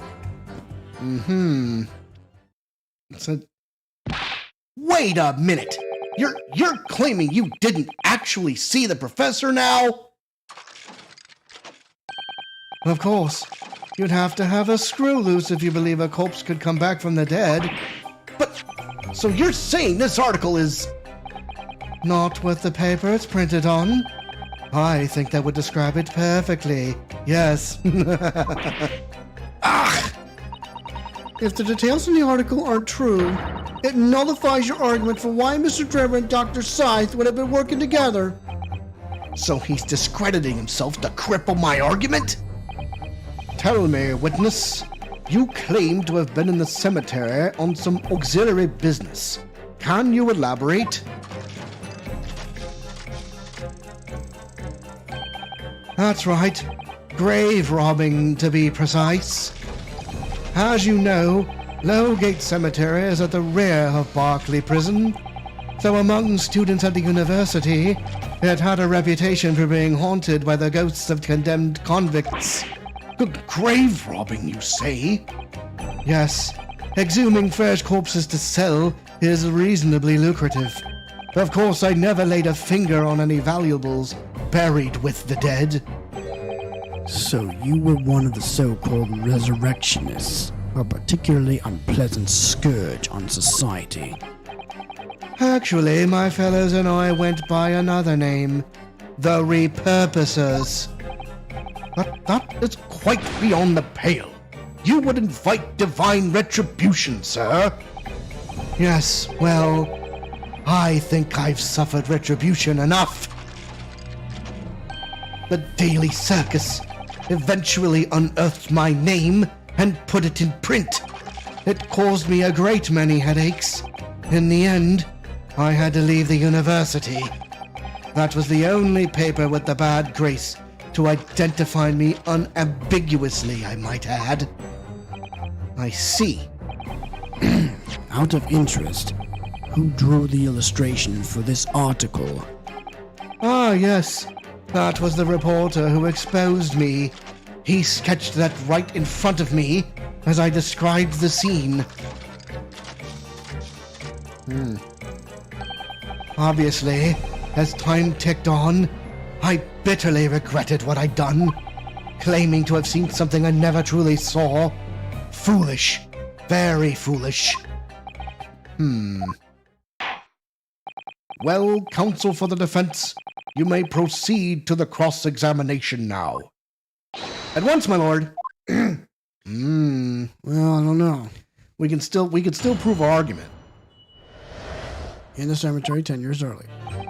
The reason I was in Novgate Cemetery at all 10 years ago was a spot for moonlighting, shall we say. Yes, the illustration on the newspaper article was based on what I witnessed that night.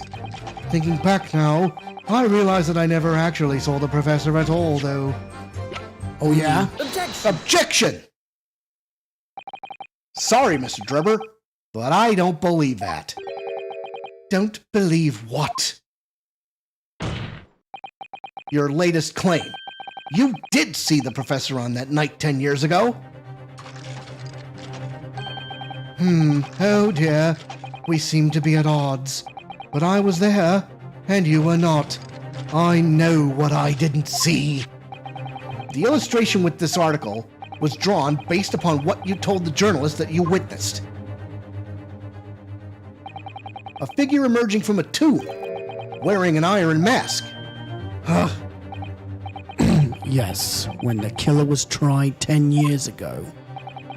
It was decided in a closed court ruling that the man would wear the mask to hide his identity.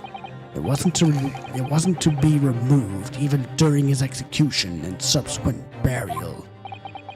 Not even the prison wardens were to see the man's face. But obviously the provision of this mask was not public knowledge. So, Mr. Drebber, as you've just heard, a lowly student of the University of London certainly wouldn't have known about the condemned man's mask. So unless you'd actually seen the professor that night, it's inconceivable that the artist would have included the mask in that illustration.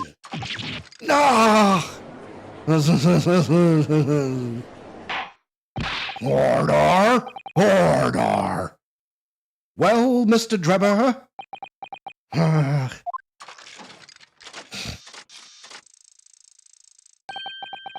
It's a vile scene, isn't it? If you look closely. And as I've already been at pains to point out, I was utterly petrified, which is why I had it in my head that I'd seen such a blood-curdling sight. But afterwards, I came to my senses and realized that I'd been mistaken. You're still saying you didn't see it? If you're stubbornly sticking to that story, witness, then amend your testimony to explain exactly how you think your eyes deceived you. Of course. Only too happy to oblige. I can't believe he's still not going to concede the point.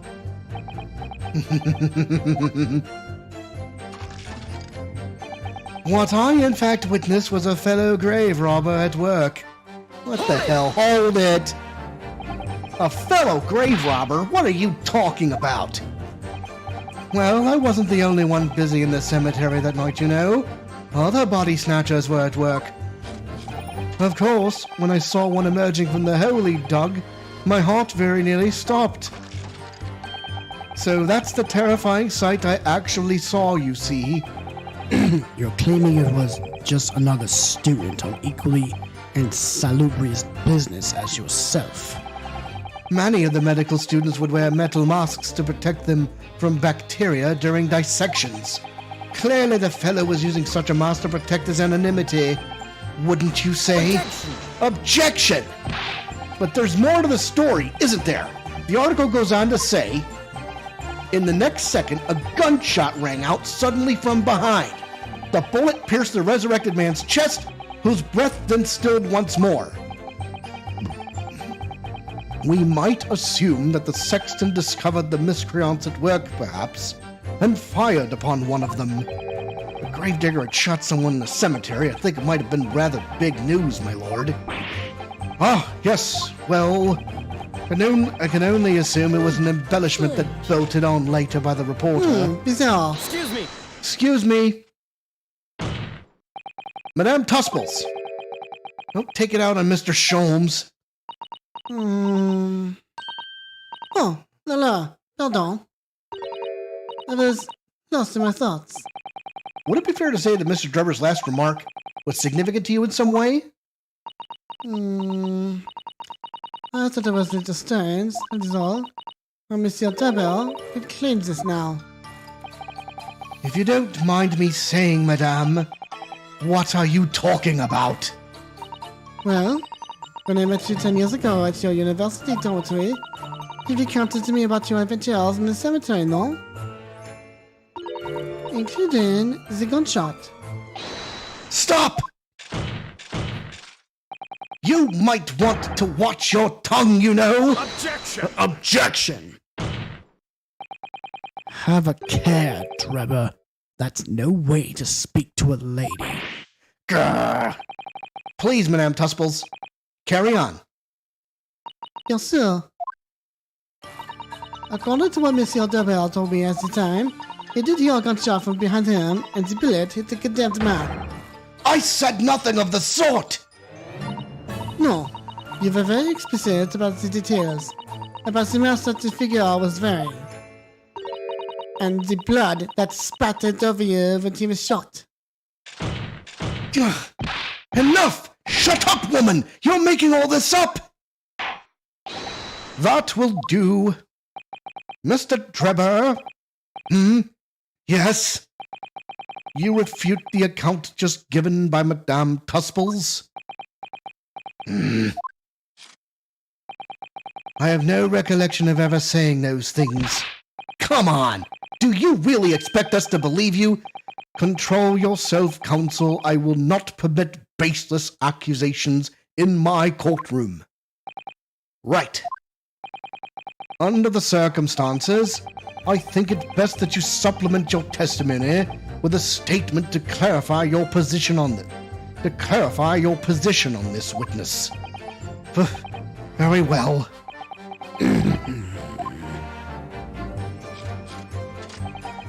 There was no gunshot from behind me at all, nor any spattering blood. Oh, yeah? Spare me. Objection! What the... Surely something about that last statement seems odd, doesn't it? Would you care to mull over precisely what you find odd about it on your return journey to Japan? I wouldn't be back to give the court an answer for about 4 months, though. Rest assured, we shall be happy to carry proceedings forward in your absence, counsel. You sound serious. I have to prove my work before he really does send me back home. Right. All right. What does story say? Soon afterwards, I was visited by a young woman who sculpted a model made from wax. Hold it! That young woman being Madame Tusples, of course. Precisely. I must say I didn't expect to run into her again like this 10 years later. As I have explained, I went by the name published in the article, and I found the man. Yes, the article in the Daily Circus, I think you said. I was a poor student with barely a penny to my name at the time. and the young lady put 5 pounds in front of me. So you readily consented to having a waxwork of yourself made and gave permission for it to be put on display. I did. I should sell what little I had to sell, I concluded. Ah, oui. I remember now. I purchased something else from you that day, n'est-ce pas? His camera. Did you? I can't say I remember. What was it, madame? His camera. Ah. Oh, yes. I made a point of taking it with me whenever I made an excursion into any cemetery. You took a camera with you, sir. To what end? To record the details of the bodies I disinterred. But I had no intention of ever visiting a graveyard again after that night, so I sold it. I see.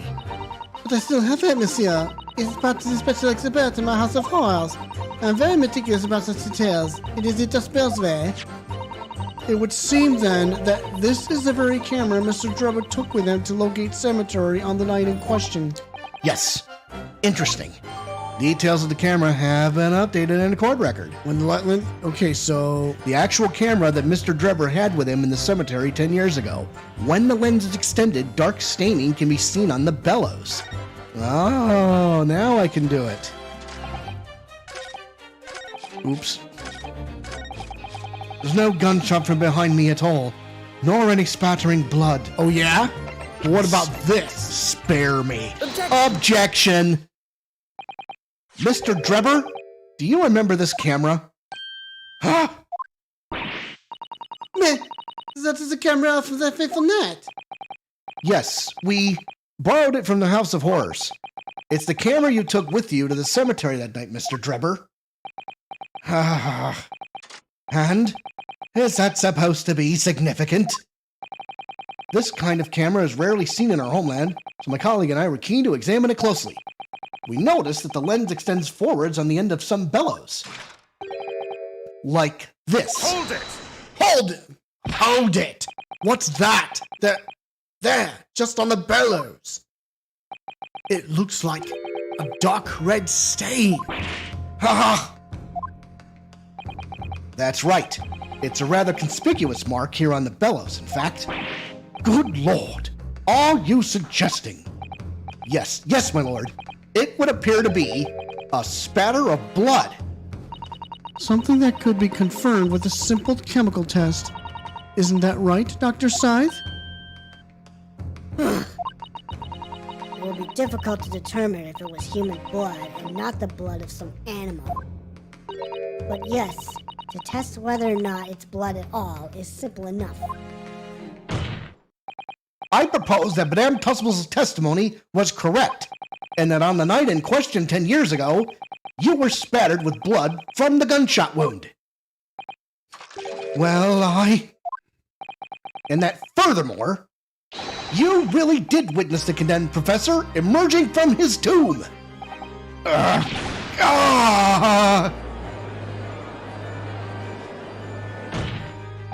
There's simply no way you could have forgotten such a traumatic experience. In other words, the only explanation is that you're trying to hide the fact that you saw the professor that night. Objection! But why? Why would he want to do that? Well, not for his own gain, it would seem. For whose then? Who could benefit? Mr. Drebber is obviously lying in order to protect somebody. My goodness, he's shielding someone. Yes, my lord, and clearly, it's someone who doesn't want the truth about the professor coming back to life to be exposed.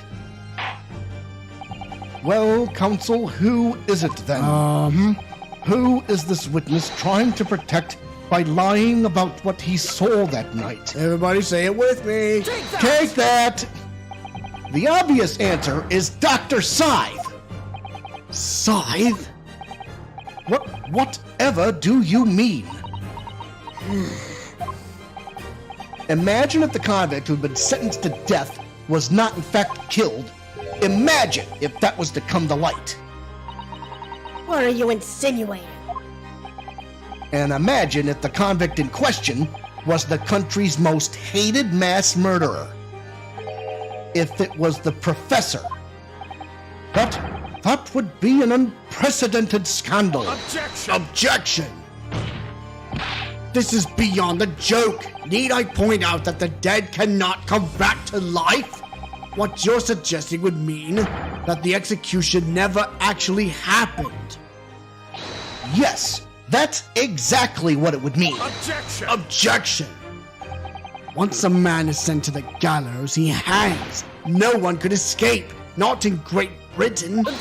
Objection! But the fact is, there was a witness to the fact that the man did escape his hanging. If that were really true, counsel, the implications of misconduct would not stop at the supervising coroner. It would taint the honor of the entire judiciary, from the ground up. And it's exactly because of those monumental repercussions that Dr. Scythe would consent to any demand made of her by someone who threatened to expose the secret, even if that meant being complicit in a crime. You mean... I mean that Dr. Scythe wasn't collaborating in Mr. Drebber's wicked scheme. She was coerced into collaborating in order to protect her decade-old secret. She switched the dead body of Mr. Asman with the waxwork model and fabricated the autopsy report. Ah!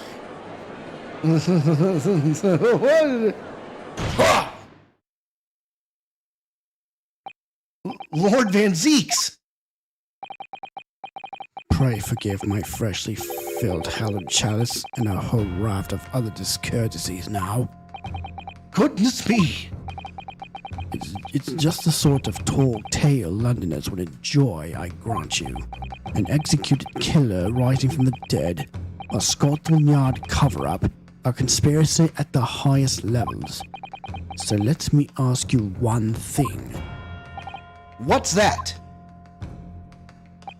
If the condemned man really did emerge from his tomb that night only to be shot in the chest, who pulled the trigger and disposed of him forever? Well, I have no idea at the moment. Wait. We have too little information to work that out at present, I think. I couldn't agree more. The Old Bailey is no place for wild fantasies. Ugh. And have you considered this, my learned Nipponese friend? Considered what? Do you realize just what a dangerous endeavor it would be to coerce this woman into such criminal activity? It's tantamount to declaring war on the entire British police force and judiciary. Quite. Hard to imagine any sum of money being offered for research could warrant it. To rely on some stage deception when so much is at stake would be madness. Well, I suppose. And this was no petty crime either. The victim was murdered. A man who'd already invested money in the venture and would be instrumental in future profits too. Yes, I had no reason to kill Mr. Asman at all. Or are you forgetting that his death results in me receiving not a single penny? The court is already aware of the contract between myself and the victim, no? There is the contract, that's very true. The motive for this case runs deep, though. I can feel it. Using threats to force the head of the forensic investigation team to cooperate is extreme, especially for a government grant he had no guarantee of receiving in the first place. If the research grant was the aim, taking Mr. Asman's life would have made no sense anyway. Which means Mr. Drebber's motive wasn't money at all. He was just trying to kill Mr. Asman. But why? What was his motive then? Your time is up, my learned friend. I'd say you have one last chance before the jury lose their patience with this charade. Let's see if you can back up your heady proposal, shall we? How do you explain why this engineer would throw all caution to the wind and threaten his own country? Nice cat-like reflexes there, by the way. At this point, I'm not prepared to listen to more of this outlandish conjecture without proof. So, counsel, present your evidence. All right, who exactly was Mr. Asman to Drebber? There's a connection there that no one's seen yet. I think I know what it is. And I'm gonna have to present 2 pieces of evidence to show what it is.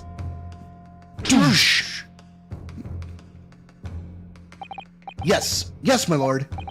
The evidence that establishes a motive and explains why the witness wanted the victim dead is right here. Take that! Mr. Drebber, I have here the contract that you signed with Mr. Asman. Yes, that's right. The very document, in fact. That proves I had no reason to kill the man. No, I'm afraid not. As it turns out, this contract actually helps to establish the real motive for the murder you committed. It does? Well, I never. Ugh! What are you talking about? Read it again, you idiot! I'm not finished. In order to demonstrate what your motive really was, I need this contract and one other piece of evidence. What other evidence? Counsel, you will present your supplementary evidence without delay. The evidence which, when cross-referenced with the contract, establishes a motive for the deed. Take that! It's this newspaper article, my lord. That was written 10 years ago, and every detail has been examined already. What can it possibly tell us? That drivel should never have been written. It's typical gutter press nonsense. It's typical gutter press nonsense. That means nothing. Objection. But there's something significant that this newspaper article and the contract have in common. Really? And it's that common link that shows very clearly why you were determined to kill Mr. Odie Asman. It seems the defense has uncovered something the rest of us have missed. So, my learned friend, point out what these 2 pieces of evidence have in common. Where exactly is the link between this newspaper article and the contract? The signature. Let's go. Take that! What these 2 pieces of evidence have in common is a signature. A signature? The signature on the illustration that accompanies the 10-year-old article and the signature on the contract belong to the same person. What? No! As the court has heard, this illustration was drawn 10 years ago by the newspaper reporter who found Mr. Drebber and interviewed him about his ordeal. If you look closely, the reporter's signature can be seen in the bottom right corner of the drawing. And if you look at the contract here, which was signed between the witness and the victim last year, you can clearly see Mr. Asman's signature at the bottom. Let me see now. Good Lord. Yes, they're identical. In short, the journalist who drew the illustration and wrote the article published about Mr. Drebber 10 years ago was the victim of this case, Mr. Odie Asman. It fell to the ground. Objection! But explain to the court why. Why would that constitute a motive for the witness to murder Asman? Well, if you think back, you'll remember that Mr. Drebber talked about that article in his testimony. The grave robbing, you say? Yes, exhuming fresh corpses to sell is reasonably lucrative. But that is quite beyond the pale. You would invite divine retribution, sir. Yes, well, I think I suffered retribution enough. The Daily Circus eventually unearthed my name and put it in print. It caused me a great many headaches. In the end, I had to leave the university.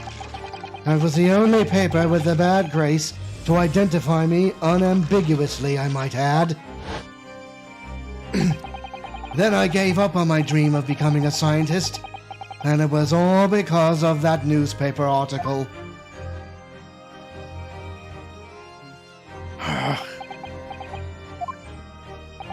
At the time, you were a student of the University of London who dreamt of becoming a scientist. However, this single newspaper article changed your entire life. So Mr. Asman used to be a newspaper journalist, did he? He did, my lord. In fact, it's a widely held belief that Asman managed to position himself at the heart of his criminal network thanks to the many dubious connections he made during his time as reporter. So you had to give up on your dream and leave university. You lost everything. Eventually, you found yourself working in the field of science, but only in the shadows. And all because of that article, written by Mr. Asman. Enough! No.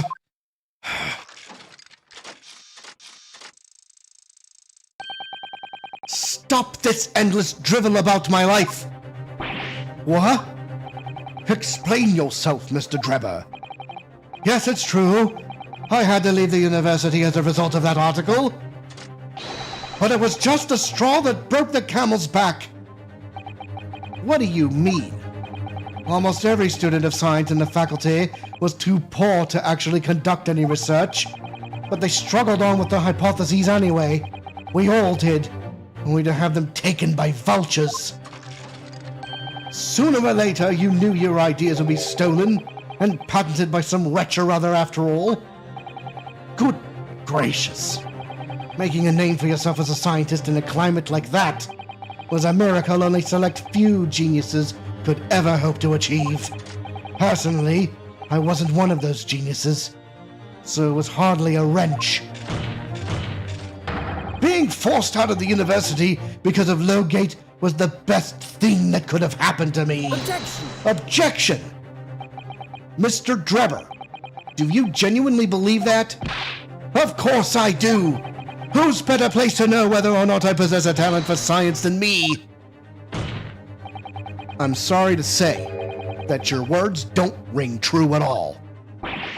How dare you! And I have evidence to prove it. How are you in a position to say anything about me? I don't know you from Adam. Fine. If you think you have evidence, go ahead. Show it! What could you possibly have to disprove the idea that I was happy to leave university because I lacked talent? Oh yeah? What's that? Take that. Do you remember this, Mr. Drebber? We found it at your workshop. Is that a Royal Society trophy for excellence in science? What exactly is this trophy, Council? It's the greatest honor that can be bestowed on a young scientist, my lord. There is no higher accolade. It recognizes emerging talent and promises a bright future. Good gracious. Your prospects for the future were excellent, weren't they, Mr. Drebber? Because even then, you were a genius in your field. But you lost everything. You had no more future. Your talents would go to waste. Gotta hydrate. Yes, indeed. All as a result of this one newspaper article. I don't know when you realized who Mr. Asman was, but when it dawned on you that he was the same journalist who 10 years ago ruined your life, it's abundantly clear that you had no intention of forgiving the man.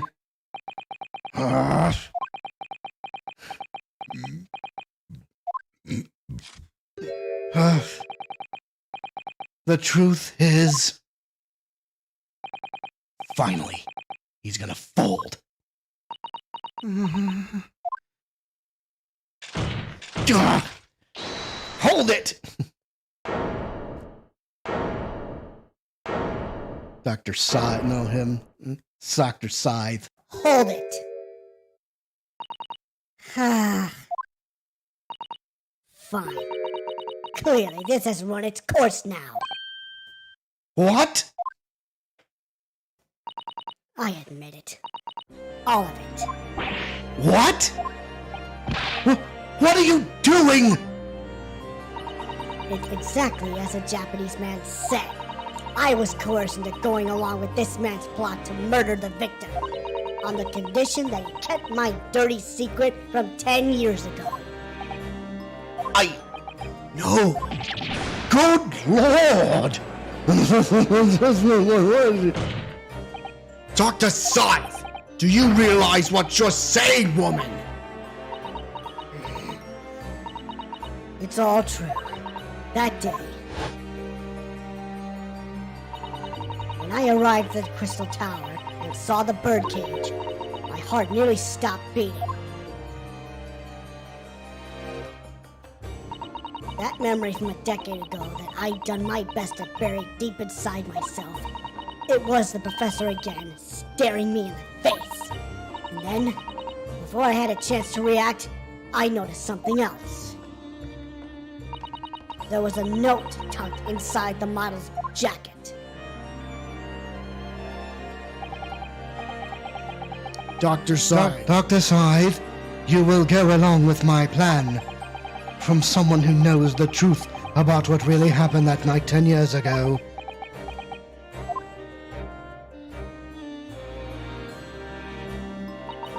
All the instructions were there in the note.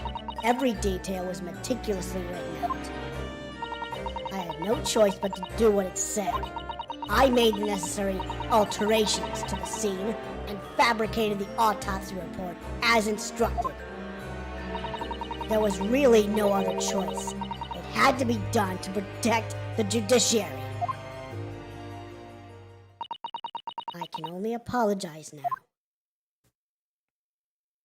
Wow, she rolled on him. I don't remember that. Wow. Ouch. Why on earth would you buckle now? Well, there's no point trying to hide it anymore, is there? I would have done anything to stop it coming out, even collaborate in a murder. But the great lie about that execution 10 years ago has been exposed.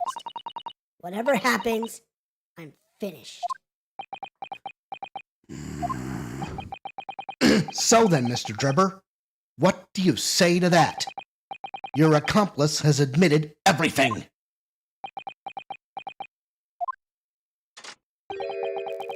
Surely it goes without saying.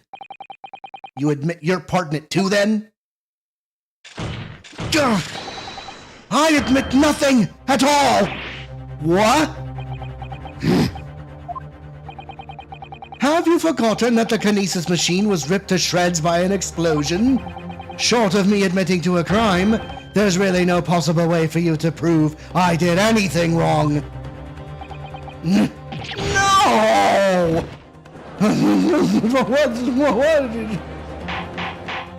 Order! Order! Whatever this man says, I admit everything.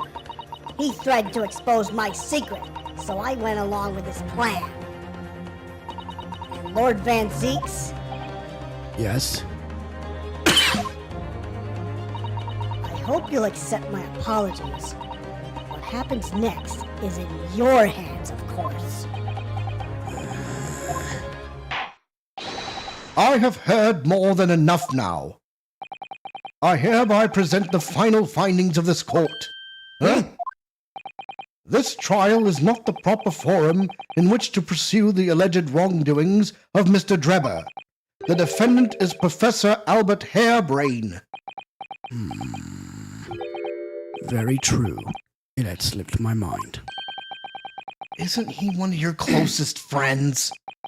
As the court has heard, Dr. Scythe has admitted to the allegations brought by the defense, thereby absolving the defendant of any possible guilt. You mean... At the present time, it is the conclusion of this court that the defendant was not involved in any wrongdoing. Does the prosecution have any objection?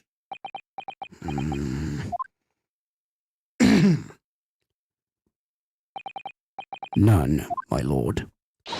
Oh, congratulations, Mr. Naruhodo! You've proven Professor Hairbrayne's innocence! Without further ado, then, the adjudication.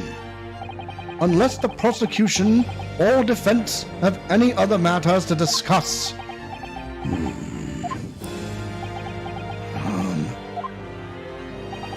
I don't know.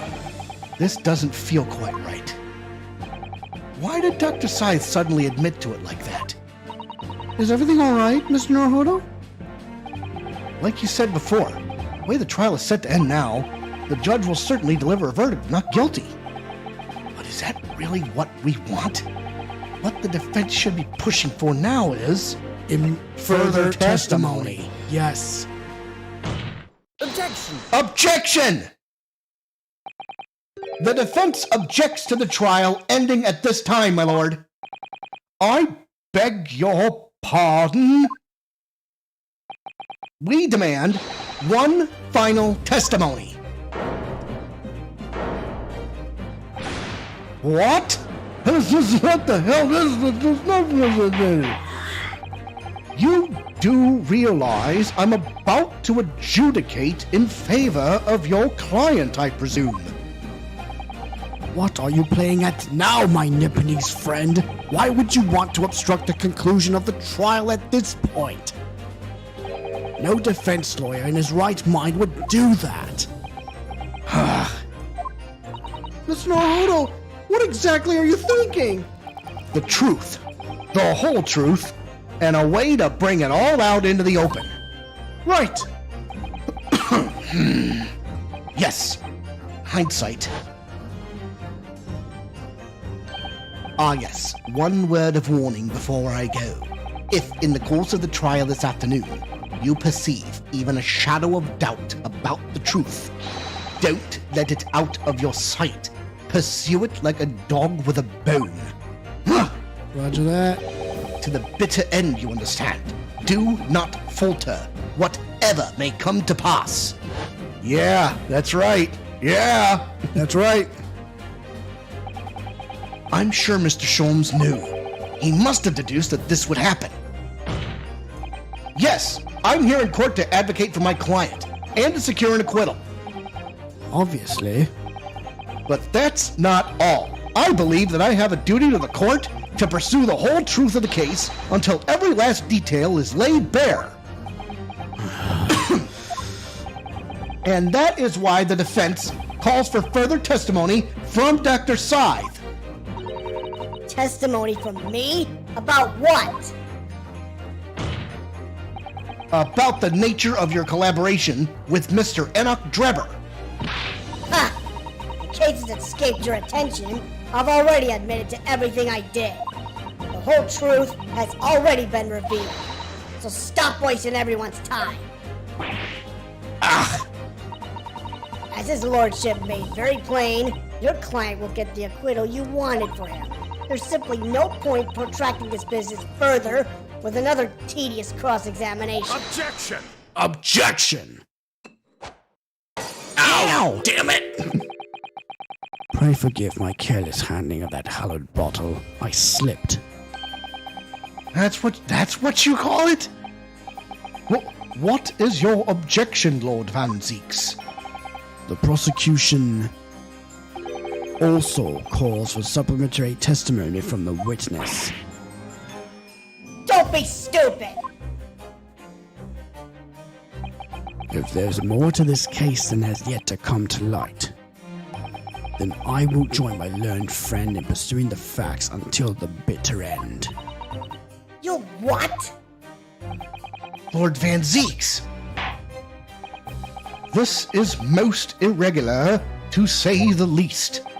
However, as the prosecution also calls for it, I will uphold the request. Dr. Scythe, you will testify for the court, explaining the full extent of your involvement in the murder apparently committed by Mr. Drebber. Very well. Witness testimony. The waxwork plot. It all began at the scene when I saw the waxwork and the note tucked inside its jacket. The actual body of the victim, as indicated in the note's instructions, was beneath the experimentation stage. The body had to be arranged in certain ways to implicate the defendant, which was my job. I enlisted the help of the entire forensic investigation team to dress the scene appropriately. The truth about the execution 10 years ago is a state secret of the highest level. I had to protect it. All right, well, what do we do? Grill her like a hamburger? So I was right. The stage and the machine were all specifically designed for the deception. So it seems, and all meticulously prepared. You did well to see through it. You're a very shrewd boy. So kind of you to say. And what about this autopsy report then? All I did was record the location of the body as being in the Crystal Tower instead of under the stage. That's all? That's a terrible corruption! Only my team were aware of the deceit, and then only under my explicit instructions. Nobody else at Scotland Yard knew anything about it, I assure you. We must be thankful for small mercies, I suppose. Well, I believe that testimony has clarified everything. There's no particular need for a cross-examination, I would say. No, I disagree. I can't shake the feeling that something's wrong. Just look at that expression on Dr. Scythe's face. It's the defense's right to cross-examine any witness following testimony. What is it about you Japanese that makes you all so doggedly persistent? Very well. If you so desire, counsel, proceed with the cross-examination. Yes, my lord. I think Story will tell us exactly what happened. Yep. In story mode might have us grill like a hamburger. Who knows? Waxwork plot. It all began at the scene when I saw the waxwork and the note tucked inside its jacket. The actual body of the victim, as indicated in the note's instructions, was beneath the experimentation stage. The body had to be arranged in certain ways to implicate the defendant, which is my job. Hold it! When you say arranged, I presume you mean with this. Yes, the instructions in the engineer's note said something along the lines of fabricate some evidence to make it clear that Hairbrayne alone could have killed Asmund. So, you mean that was your doing? I fetched Hairbrayne's ridiculous screwdriver from the stage and took it with me, alone, to the abyss under the stage where the birdcage had fallen. Alone, Doctor? I didn't feel it would be appropriate to involve anybody else in that particular part of the deception. Sorry. There was a void under the stage where I found the birdcage lying in the dirt. I approached it, leaned down, and slowly opened it up. Then, I took the screwdriver in both hands and plunged it into the man's chest. Yeah!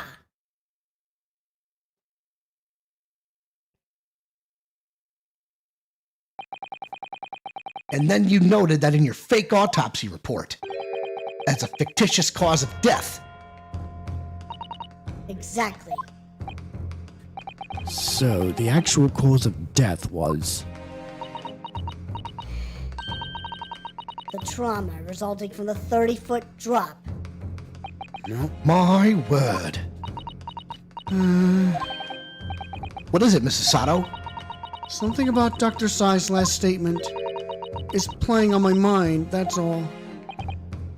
Yes, mine too. Dr. Scythe! There's really no need to shout. I can hear you perfectly well.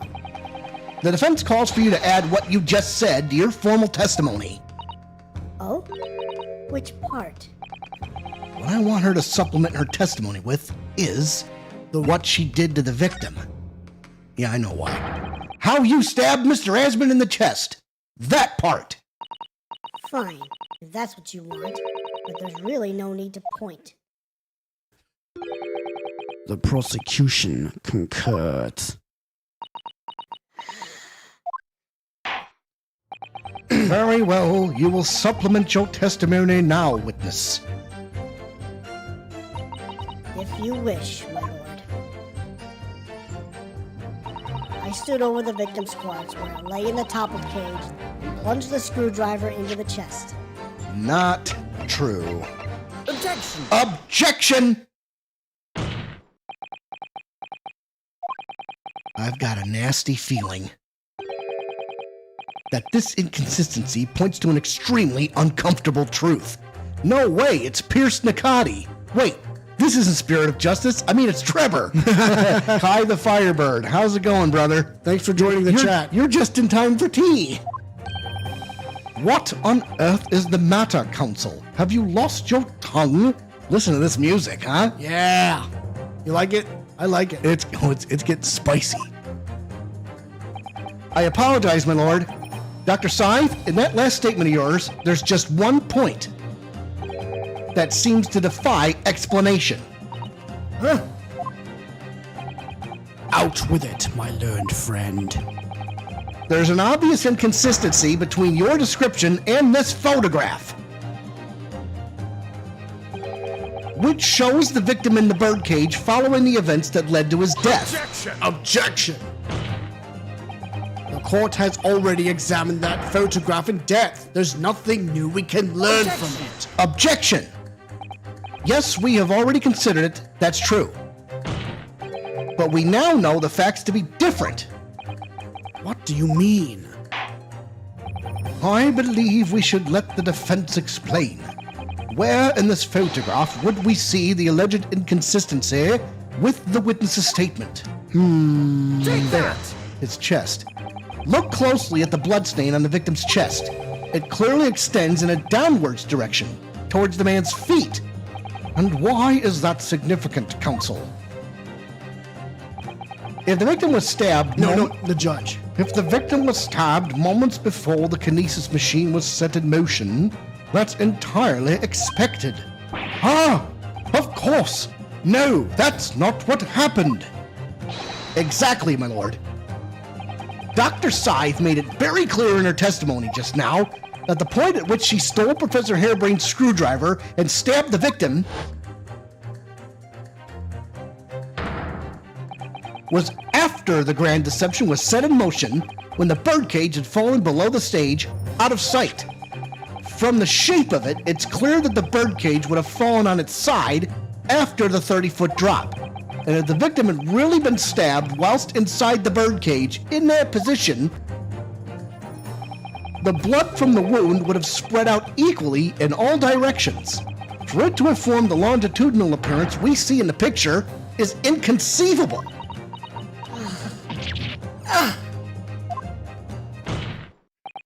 Given that the victim's blood seeped vertically downwards from the wound, it must be the case that when you stabbed Mr. Asmund, he was standing up.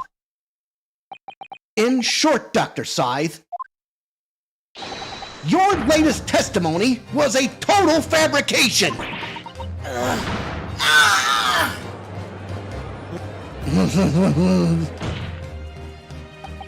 I knew it. I was right. Now I've identified that contradiction. There's only one way to explain the facts. We've all been under a great misapprehension here. What? What sort of misapprehension? Dr. Scythe? You claim you were coerced into helping Mr. Drebber as a result of the note he left in the waxwork. You claim that you made changes to the scene of the crime to implicate the defendant. And you claim that you authored a fake autopsy report to cover your tracks. But one of those claims is an out-and-out lie. Because the question of what the bloodstain really tells us has only one possible answer. If that is the case, what is it, man? Counsel, you've clearly struck upon a revelation. Now tell the court what it is. Which part of Dr. Scythe's story is shown to be a lie by the contradiction in her testimony, the stabbing of the victim? The answer is very simple if you consider the sequence of events. If when the victim was stabbed, the blood from the wound seeped downwards as it did, we can be sure that the victim must have been either sitting or standing upright at the time. But as you rightly pointed out, the birdcage would have fallen on its side when it fell beneath the stage. Yes, it would, which tells us that the victim must have been in that position of his own accord. Objection! Objection! That's impossible! The man was dead, remember? No! That is the misapprehension! Oh. When the birdcage fell from the stage into the void below, it must have hit the ground with considerable force.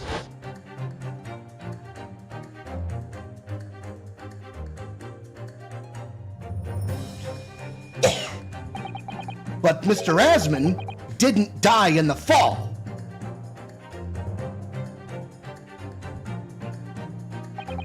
He probably lost consciousness for a while, but when he came round, he got to his feet to climb out of the cage. Just as Dr. Scythe appeared.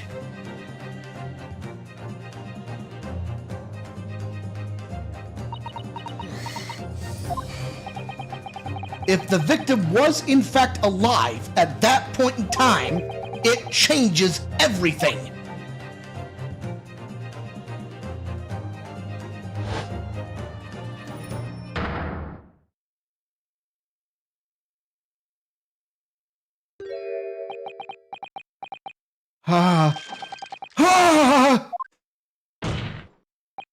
Mr. Odie Asman's killer wasn't the defendant, Professor Albert Hairbrayne, nor was it the mastermind behind the stage trickery, Mr. Enoch Drebber.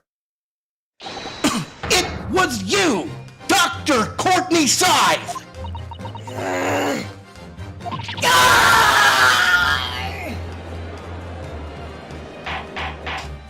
Order! Order! Can this possibly be true? Have you been taking me for a fool? It was you, was it? You killed him! You hoped that by admitting to be an accomplice in Mr. Drebber's scheme, the trial would end, before you were accused of a far worse crime. Cold-blooded murder! Oh, do shut up! You're so desperate now, you're making all this up! As if I would do something like that! Objection! Objection! I assure you the defense is not desperate, Doctor. Mr. Naruhodo has established the facts using evidence and logic alone. Ha! Logic? Don't make me laugh. Sadly, your logic has a gaping hole in it. What? What do you mean? I'd have thought it was obvious. A motive, boy. You're lacking a motive. What possible reason would I have to kill Mr. Asman? Asman was involved in any number of criminal activities, from coercion to theft of murder. So you know what? Since, maybe she wanted to screw Drebber out of the money. Wait. Remember when you investigated the lab? Yeah, okay. I know the scalpels. I mean, where does that come into it? Well, Anyway. keep going. Asma was involved, but there's no known connection to Dr. Scythe there. Huh. I'm rather relieved to say it does seem somewhat far-fetched. True, there's no obvious motive, but there's still something in the back of my mind. I feel sure I've seen something somewhere that hints at why the coroner might have done this. Yes, I might have tampered with a crime scene and concocted a fake report, but murdering someone for no reason is a very different story. Objection! No. When you question what possible reason you could have for wanting to kill Mr. Asman, something did come to mind. What? What was it, Counsel? Enlighten the court at once. Yes, we saw it yesterday, didn't we? Something that seemed strange, but we had no reason to suspect it at the time. There's a particular object that explains why Dr. Scythe would have wanted to kill Mr. Asman. Scalpels. Scalpels. It's a scalpel, or rather, scalpels. Did you say scalpels? Ah! It would appear that word has struck a chord, Doctor. You! Come on! Out with it! It was yesterday, when we visited your laboratory. Look at this big, thick book here. It appears to be an accounting ledger. It's a record of the forensic investigation team's spending, I think. Oh? What is it? It's clear that the team purchases various equipment and supplies on a monthly basis, but, well, one entry seems rather strange. Really? In what way? They're buying 500 scalpels every month. Yeah, so how the heck is that even relevant? I forgot about this. 500 scalpels a month? At first, I wondered what on earth you could be using that many scalpels for. But actually, I realize now it's not the scalpels themselves that are significant. It's the money for them, disappearing every month from the department's accounts. Asman's criminal organization relied heavily on extortion for its funding. Tracing the money from the forensic investigation team's account to find out where it was going would be extremely straightforward.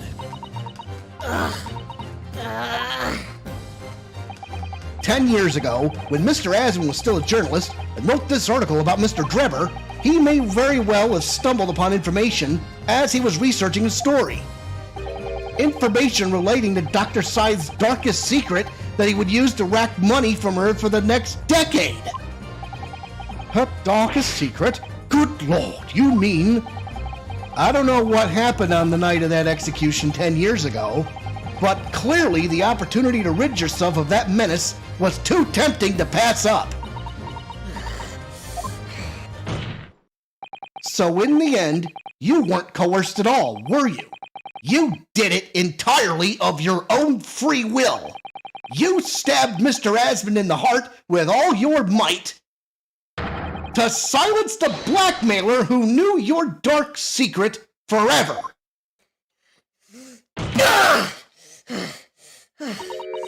You'll never understand. None of you! We've had to keep covered up all these long years.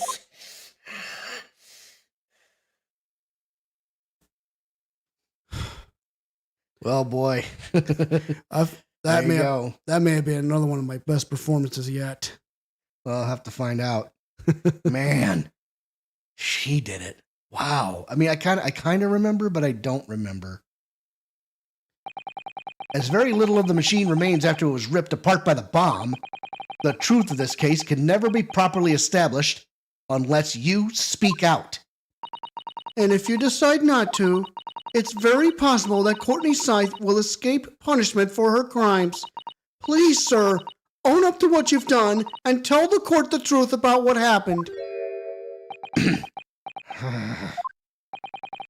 10 years ago, you told the truth, and you were robbed a bright and successful future as a result. I can certainly understand your bitterness and your consternation now. However,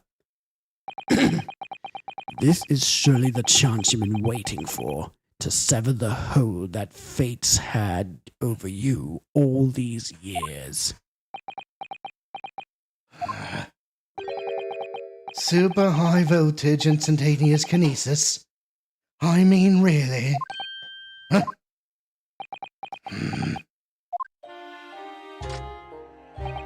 It's the addle-brained mock scientists that are the worst, you know. They don't recognize the fact that they don't have talent.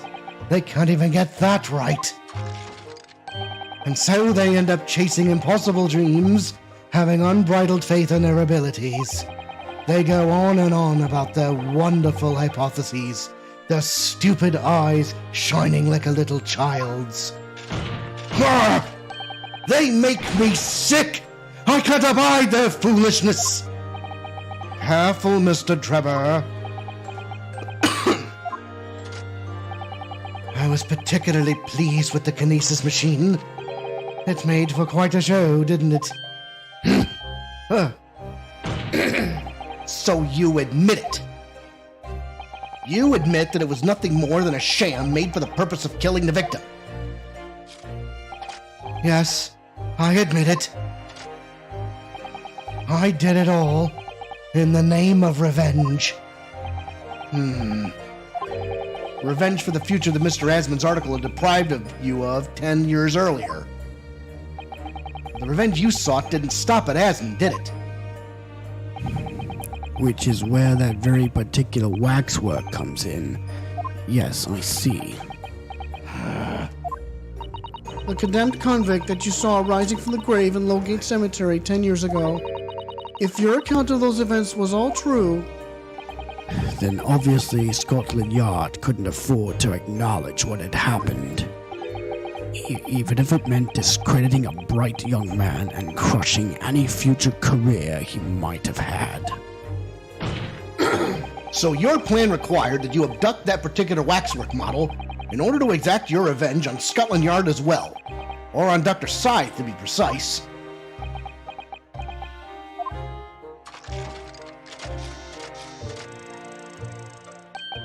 It was a year ago.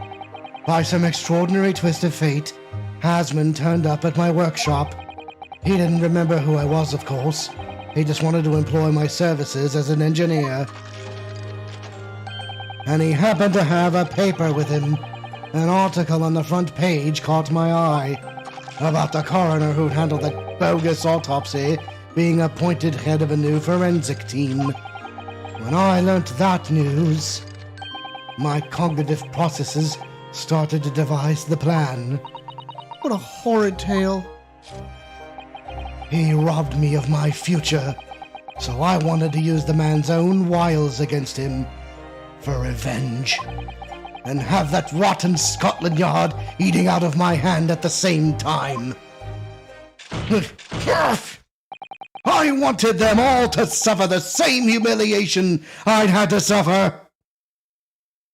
I don't know how I feel about that performance, but... Well, you're both assholes, in my opinion. You're both under arrest. Your actions against those who'd ruin your future were justified as revenge. At least, to yourself. Certainly, no one has the right to destroy another's prospects, especially for purely selfish gain. And yet, in carrying out your plan, you did exactly that to someone else, didn't you? Did I? Professor Hairbrayne's only crime was passion for his hypothesis. But you had no compunction about sacrificing his future to effect your revenge. You knew that he would be forever branded a failure and a fraud. Perhaps life treated you unfairly 10 years ago, and others' misconduct left your life in tatters. But remember this. Your own actions resulted in exactly the same thing for another perfectly innocent young man.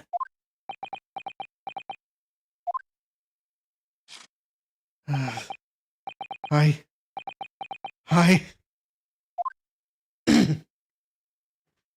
got nothing to say.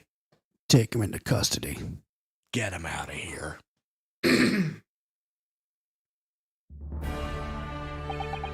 Lord Van Zeeks, what of Dr. Scythe? An immediate warrant for her arrest has been granted, and she's been remanded in custody, my lord. I presume she will face trial in the coming days, along with Mr. Drebber. A most regrettable situation indeed. She's made great contributions to her profession over the years. Really is a hard truth to swallow. However, that is a topic for some future occasion. For now, Professor Hairbrayne. Huh? Oh, yes? It seems there was a great deal more to your experiment than you realized. However, I think we can assume now that all the sordid details have been brought to light. This has been a very long and profound trial, but I'm pleased to say you are absolved of all guilt. This whole experience has taught me a very great but painful lesson. I've been, this dedicated scientist, this devotee of natural philosophy. I've been selfish and self-centered, and above all, a fool. Professor, I've spent my life thinking of nothing but my research, misguidedly believing that I could do whatever I set my mind to, despite my lack of talent. And the worst of it is, in the process, I've caused others pain and misery. Others who are far, far greater people than I. No, Professor, that's not true. What? Don't tar yourself with the same brush as Drebber. What happened was his doing and his alone. This outcome is his fate, not yours. You're not to blame in any way. Lord Van Zeeks. And the derision with which he referred to you earlier, calling you a fool, talentless even. The man has no idea. To believe in yourself and work your fingers to the bone to realize your dreams, that's laudable, not laughable. No one has the right to deride another for such choices. Oh. Thank you, Barrack. So, ladies and gentlemen of the jury. Yes, my lord. It is this court's expectation that you find the defendant not guilty of the charge of which he stands accused. I presume there are no objections. None from me, my lord. Certainly not. This has really made me think, but this is the right decision. It's all been proven methodically and rigorously. I have no misgivings whatsoever. What's that? He's done, is he? It's all over. I don't know, it's becoming the odd these days. I don't recognise the place. Very well. In that case, I hereby pronounce the defendant... In unison, everybody! Not guilty!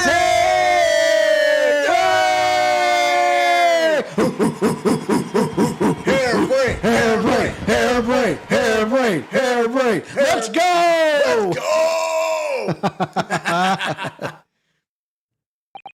Court is adjourned.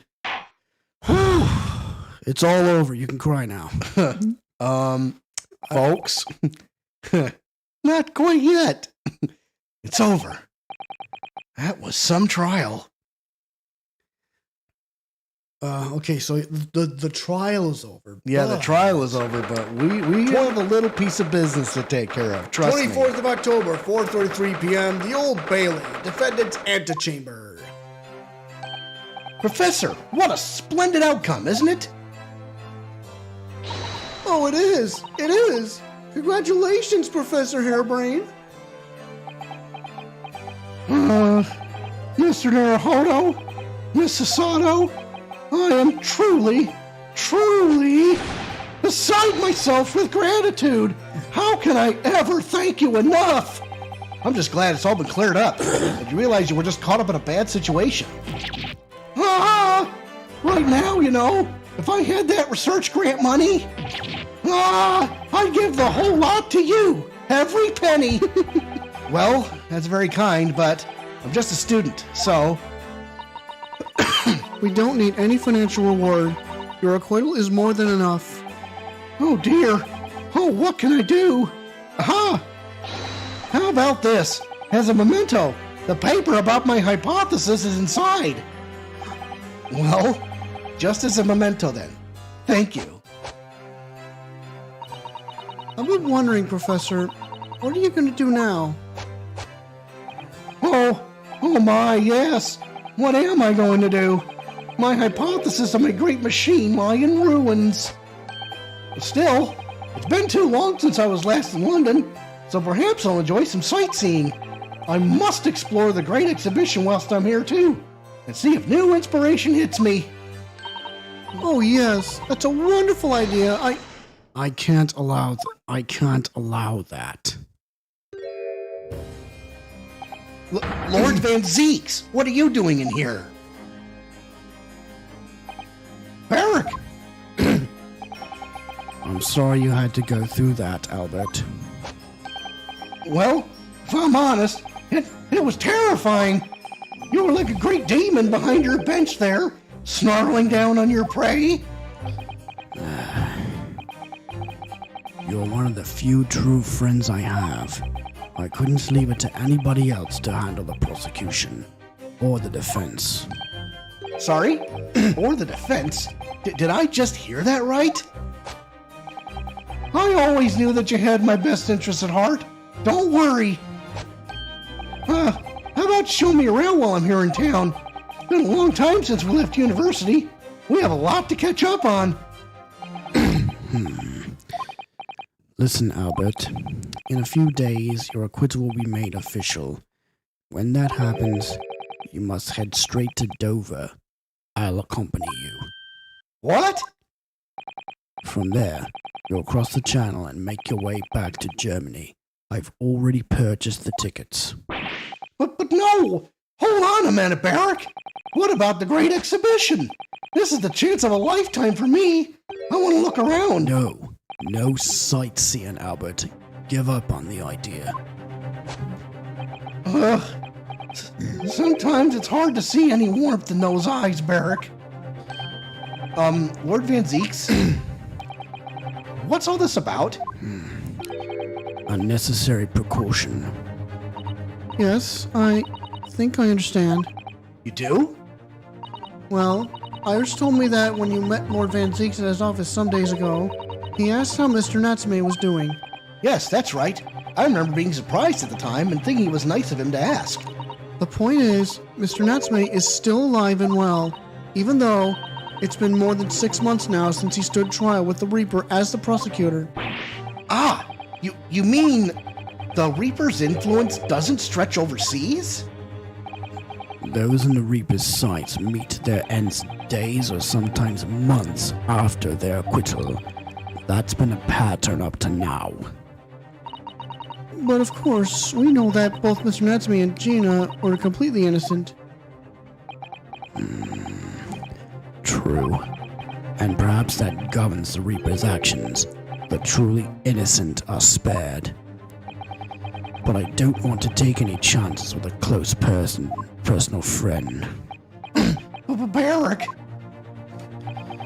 Like the mustache Nipponese, this man should leave the country without delay. That's why I'm packing him off to Germany at once. Right. Does your friend-shaped package get any say in it? Goodness, was this your intention all along then, Lord Van Zeeks? Court, where people think of him as the Reaper, This man seems absolutely merciless. Yet, sometimes I feel as though I don't understand him at all. It's time to go, Albert. Back to the prison for the time being. Oh, yes, all right. Well then, Mr. Naruhodo. Thank you so much for everything. Not at all, Professor. It was a pleasure getting to know you. Best wishes, Professor Hairbrayne. Well, once the dust is settled, you must come and visit me in Germany. Anyway, goodbye for now. And there he goes.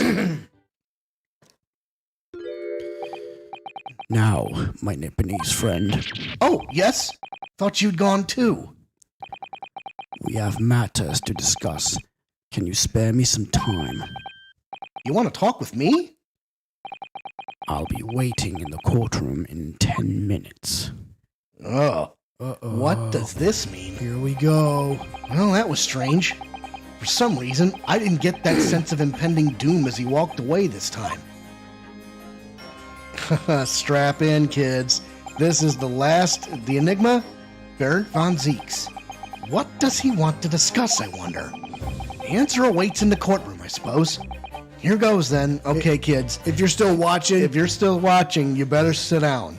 Because, okay, up to this point, okay, let's just go. Just go. People can connect the dots. 24th of October, 4:58 p.m., the Old Bailey courtroom. And his apprentice is standing there too. Yes. What's this all about? So, are you satisfied? You saved a guileless scientist from a great injustice. Yes, I think so. I'm relieved, at least, that the man's innocence can be proven. Anyway, I imagine you've been wondering where my animosity towards you Nipponese comes from. Whoosh. Well, at first I thought you just didn't like me. I imagine you saw me as a pretentious child from an unimportant land who had no business being here. But now, I think differently. You clearly know our ways, so I would guess that some specific incident led to your thorough dislike of my race. Will you tell me what happened, please? The Professor. I thought I'd never hear that name in this courtroom again, to be honest. He took your brother's life. Clint. My brother was Clint Van Zieks. 16 years ago, when I was still just in my teens, he was already the director of prosecutions and a key member of the judiciary. I looked up to him. He was everything I aspired to be. He was involved in the establishment of justice systems in foreign countries as well. There were exchange programs between Britain and other nations then, too, to share knowledge and ideas. As part of one of those programs, 3 judicial students came to Britain from your homeland, the Empire of Japan. Oh, if it was 16 years ago, then one of them could have been my father. Of course, I remember Dr. Mikatoba well. I had no idea. I was a minor at the time, training at the prosecutor's office. One day, Clint introduced me to the 3 visiting Nipponese. So, you've actually met my father? He and his colleagues were polite and amicable. They were adept at their work and exacting in their standard. It was my first encounter with the Nipponese spirit, and it made a very great impression upon me. But 6 years later, that's when it happened. The investigation was going nowhere. There were no suspects even, just an ever-growing list of victims. And in the end, my brother became one of them. The last, in fact, before the case was finally resolved. so sorry, Lord Van Zieks. Truly. Clint was always ready to put his life on the line for justice anyway, so he wouldn't have wanted it any other way. He lost his life to the killer, but it was his victory in the end. For me, personally, though, it was a great loss. I found myself in a very dark place indeed. When I finally found out the killer's identity, the reason why no one had been able to catch the man sooner ceased to be such a mystery. He'd been hiding in plain sight all the time. In plain sight? Are you aware of political events 10 years ago? It was a period of extremely sensitive diplomacy between the British and Japanese empires. A new treaty was being forged, I think. Correct. The Anglo-Japanese Treaty of Friendship and Navigation was being concluded. The leaders of both countries were deep in extensive political discussions, which is why this particular killer's appearance in court was conducted as a closed trial. If the British public had known the identity of the killer, not only would the treaty have been in jeopardy, but our two nations could very well have ended up at war. What? A war? Between Britain and Japan? But that would mean... Oh my! You mean to say the professor was... I think what I... Strap in, folks. All right, voice actors, take it away. Yep. Yeah, Barrick's gonna tell you a little story.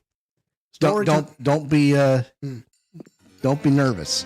When the trial reached its conclusion earlier, I thought to myself, yes, it's time. Time for you to come face to face with this hideous monster. I borrowed the key for the mask from the proprietress of the Waxwork Museum. So see for yourselves now. Confirm it with your own eyes. The truth that's been hidden this past decade. Jesus, we're actually gonna find out? What? We're gonna find out who he is? What? Oh boy. Oh boy. Strap. My heart. There it is. What in... I got a nice look at his case. That's the professor? Yes, that's him. Until now, the thought never even crossed my mind. That the mass murderer, whose crimes shook Britain as never before, What? was Japanese. Japanese? What? Wait a minute. What? Hang on a second. God almighty! What? He's a handsome looking fella. Yeah, but... Wait a minute. That face. I feel as though I've seen it somewhere. It's strangely familiar. What? She knows this guy. Familiar? You mean... Oh, shit. Wait, what is that? Uh-oh. Oh, the masked disciple is... Uh-oh.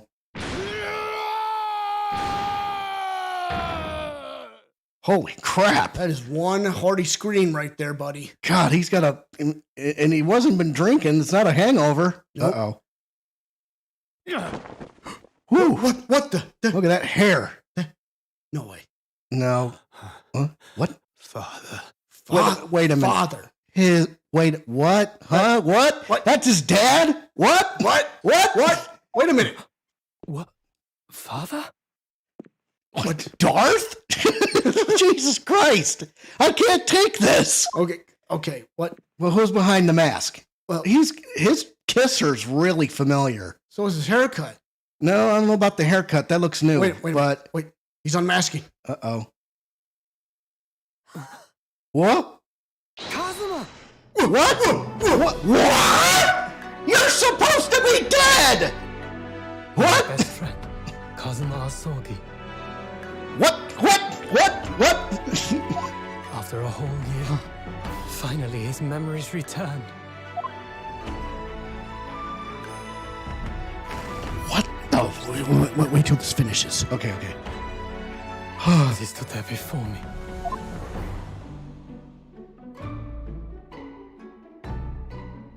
What in... Ryunosuke,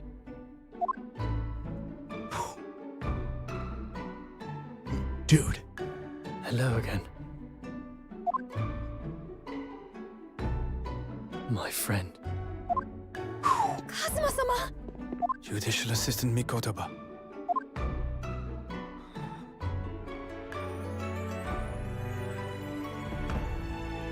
It's been a very long road. Thank you. Thank you for guiding my friend here when I could not. It was an honor.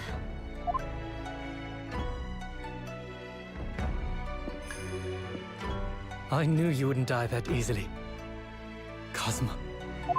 What the hell? I owe you thanks, too, for taking good care of that in my absence. Oh, well, Oh, look at that. Karuma. The great blade of the Asogi clan. Passed down through the generations.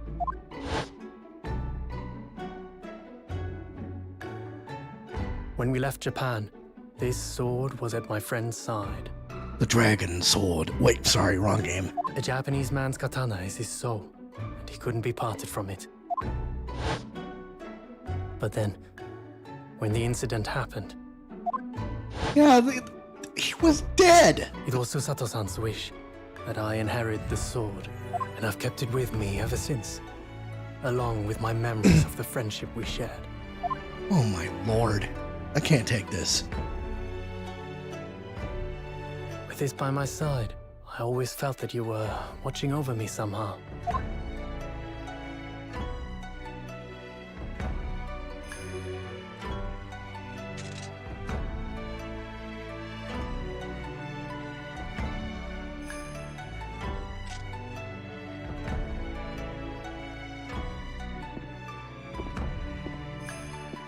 now what's he gonna do? I've made it. At last. Father. Are you saying... Surely not. You mean, you knew all this time? What? I'm looking at it. But I still can't believe it. This mass murderer is Kazuma's father. Whoa. Yeah, I'm like, what? Oh, what's he gonna do? I think he's gonna cut it.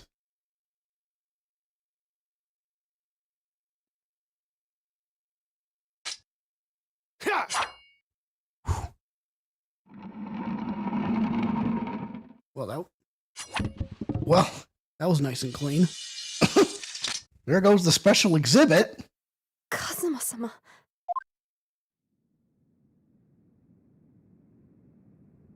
Ooh, I even feel a wind. Ryunosuke, we have much to talk about. But now is not the time.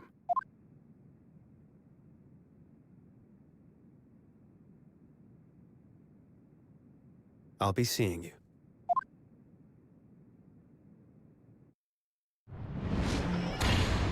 And there he goes.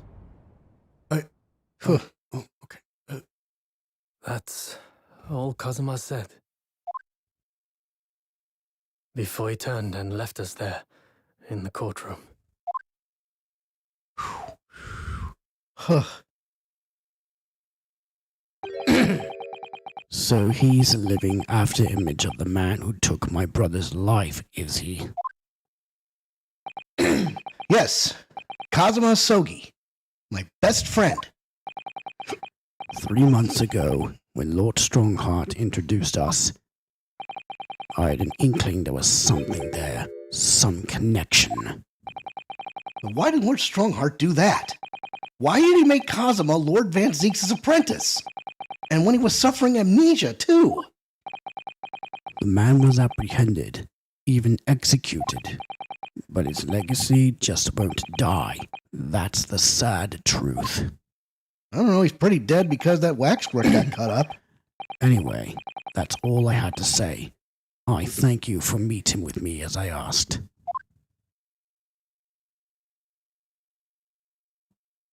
Well, there he goes.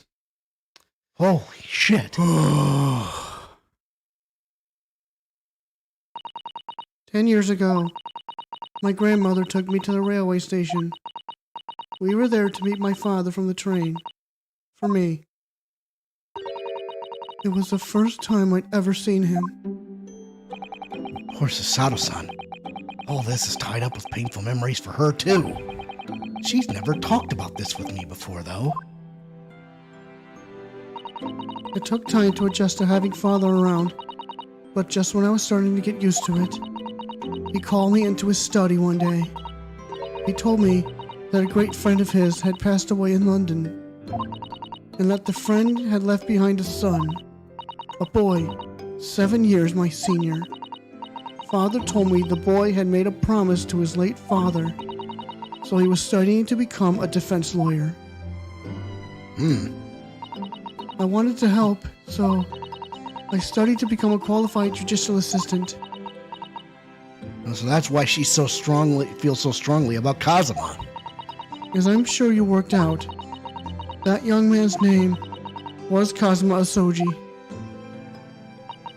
So you see, that's how he and I met. I think that's it. For a brief moment, my great friend had returned, only to disappear again all too soon. But in that fleeting encounter, something stirred. Something that had been dormant for a long time. As if great wheels had been set in motion. I could almost hear them creaking into life. In some ways, it was the end of a chapter. But in many, it was the start of a new one. Start of a new one indeed.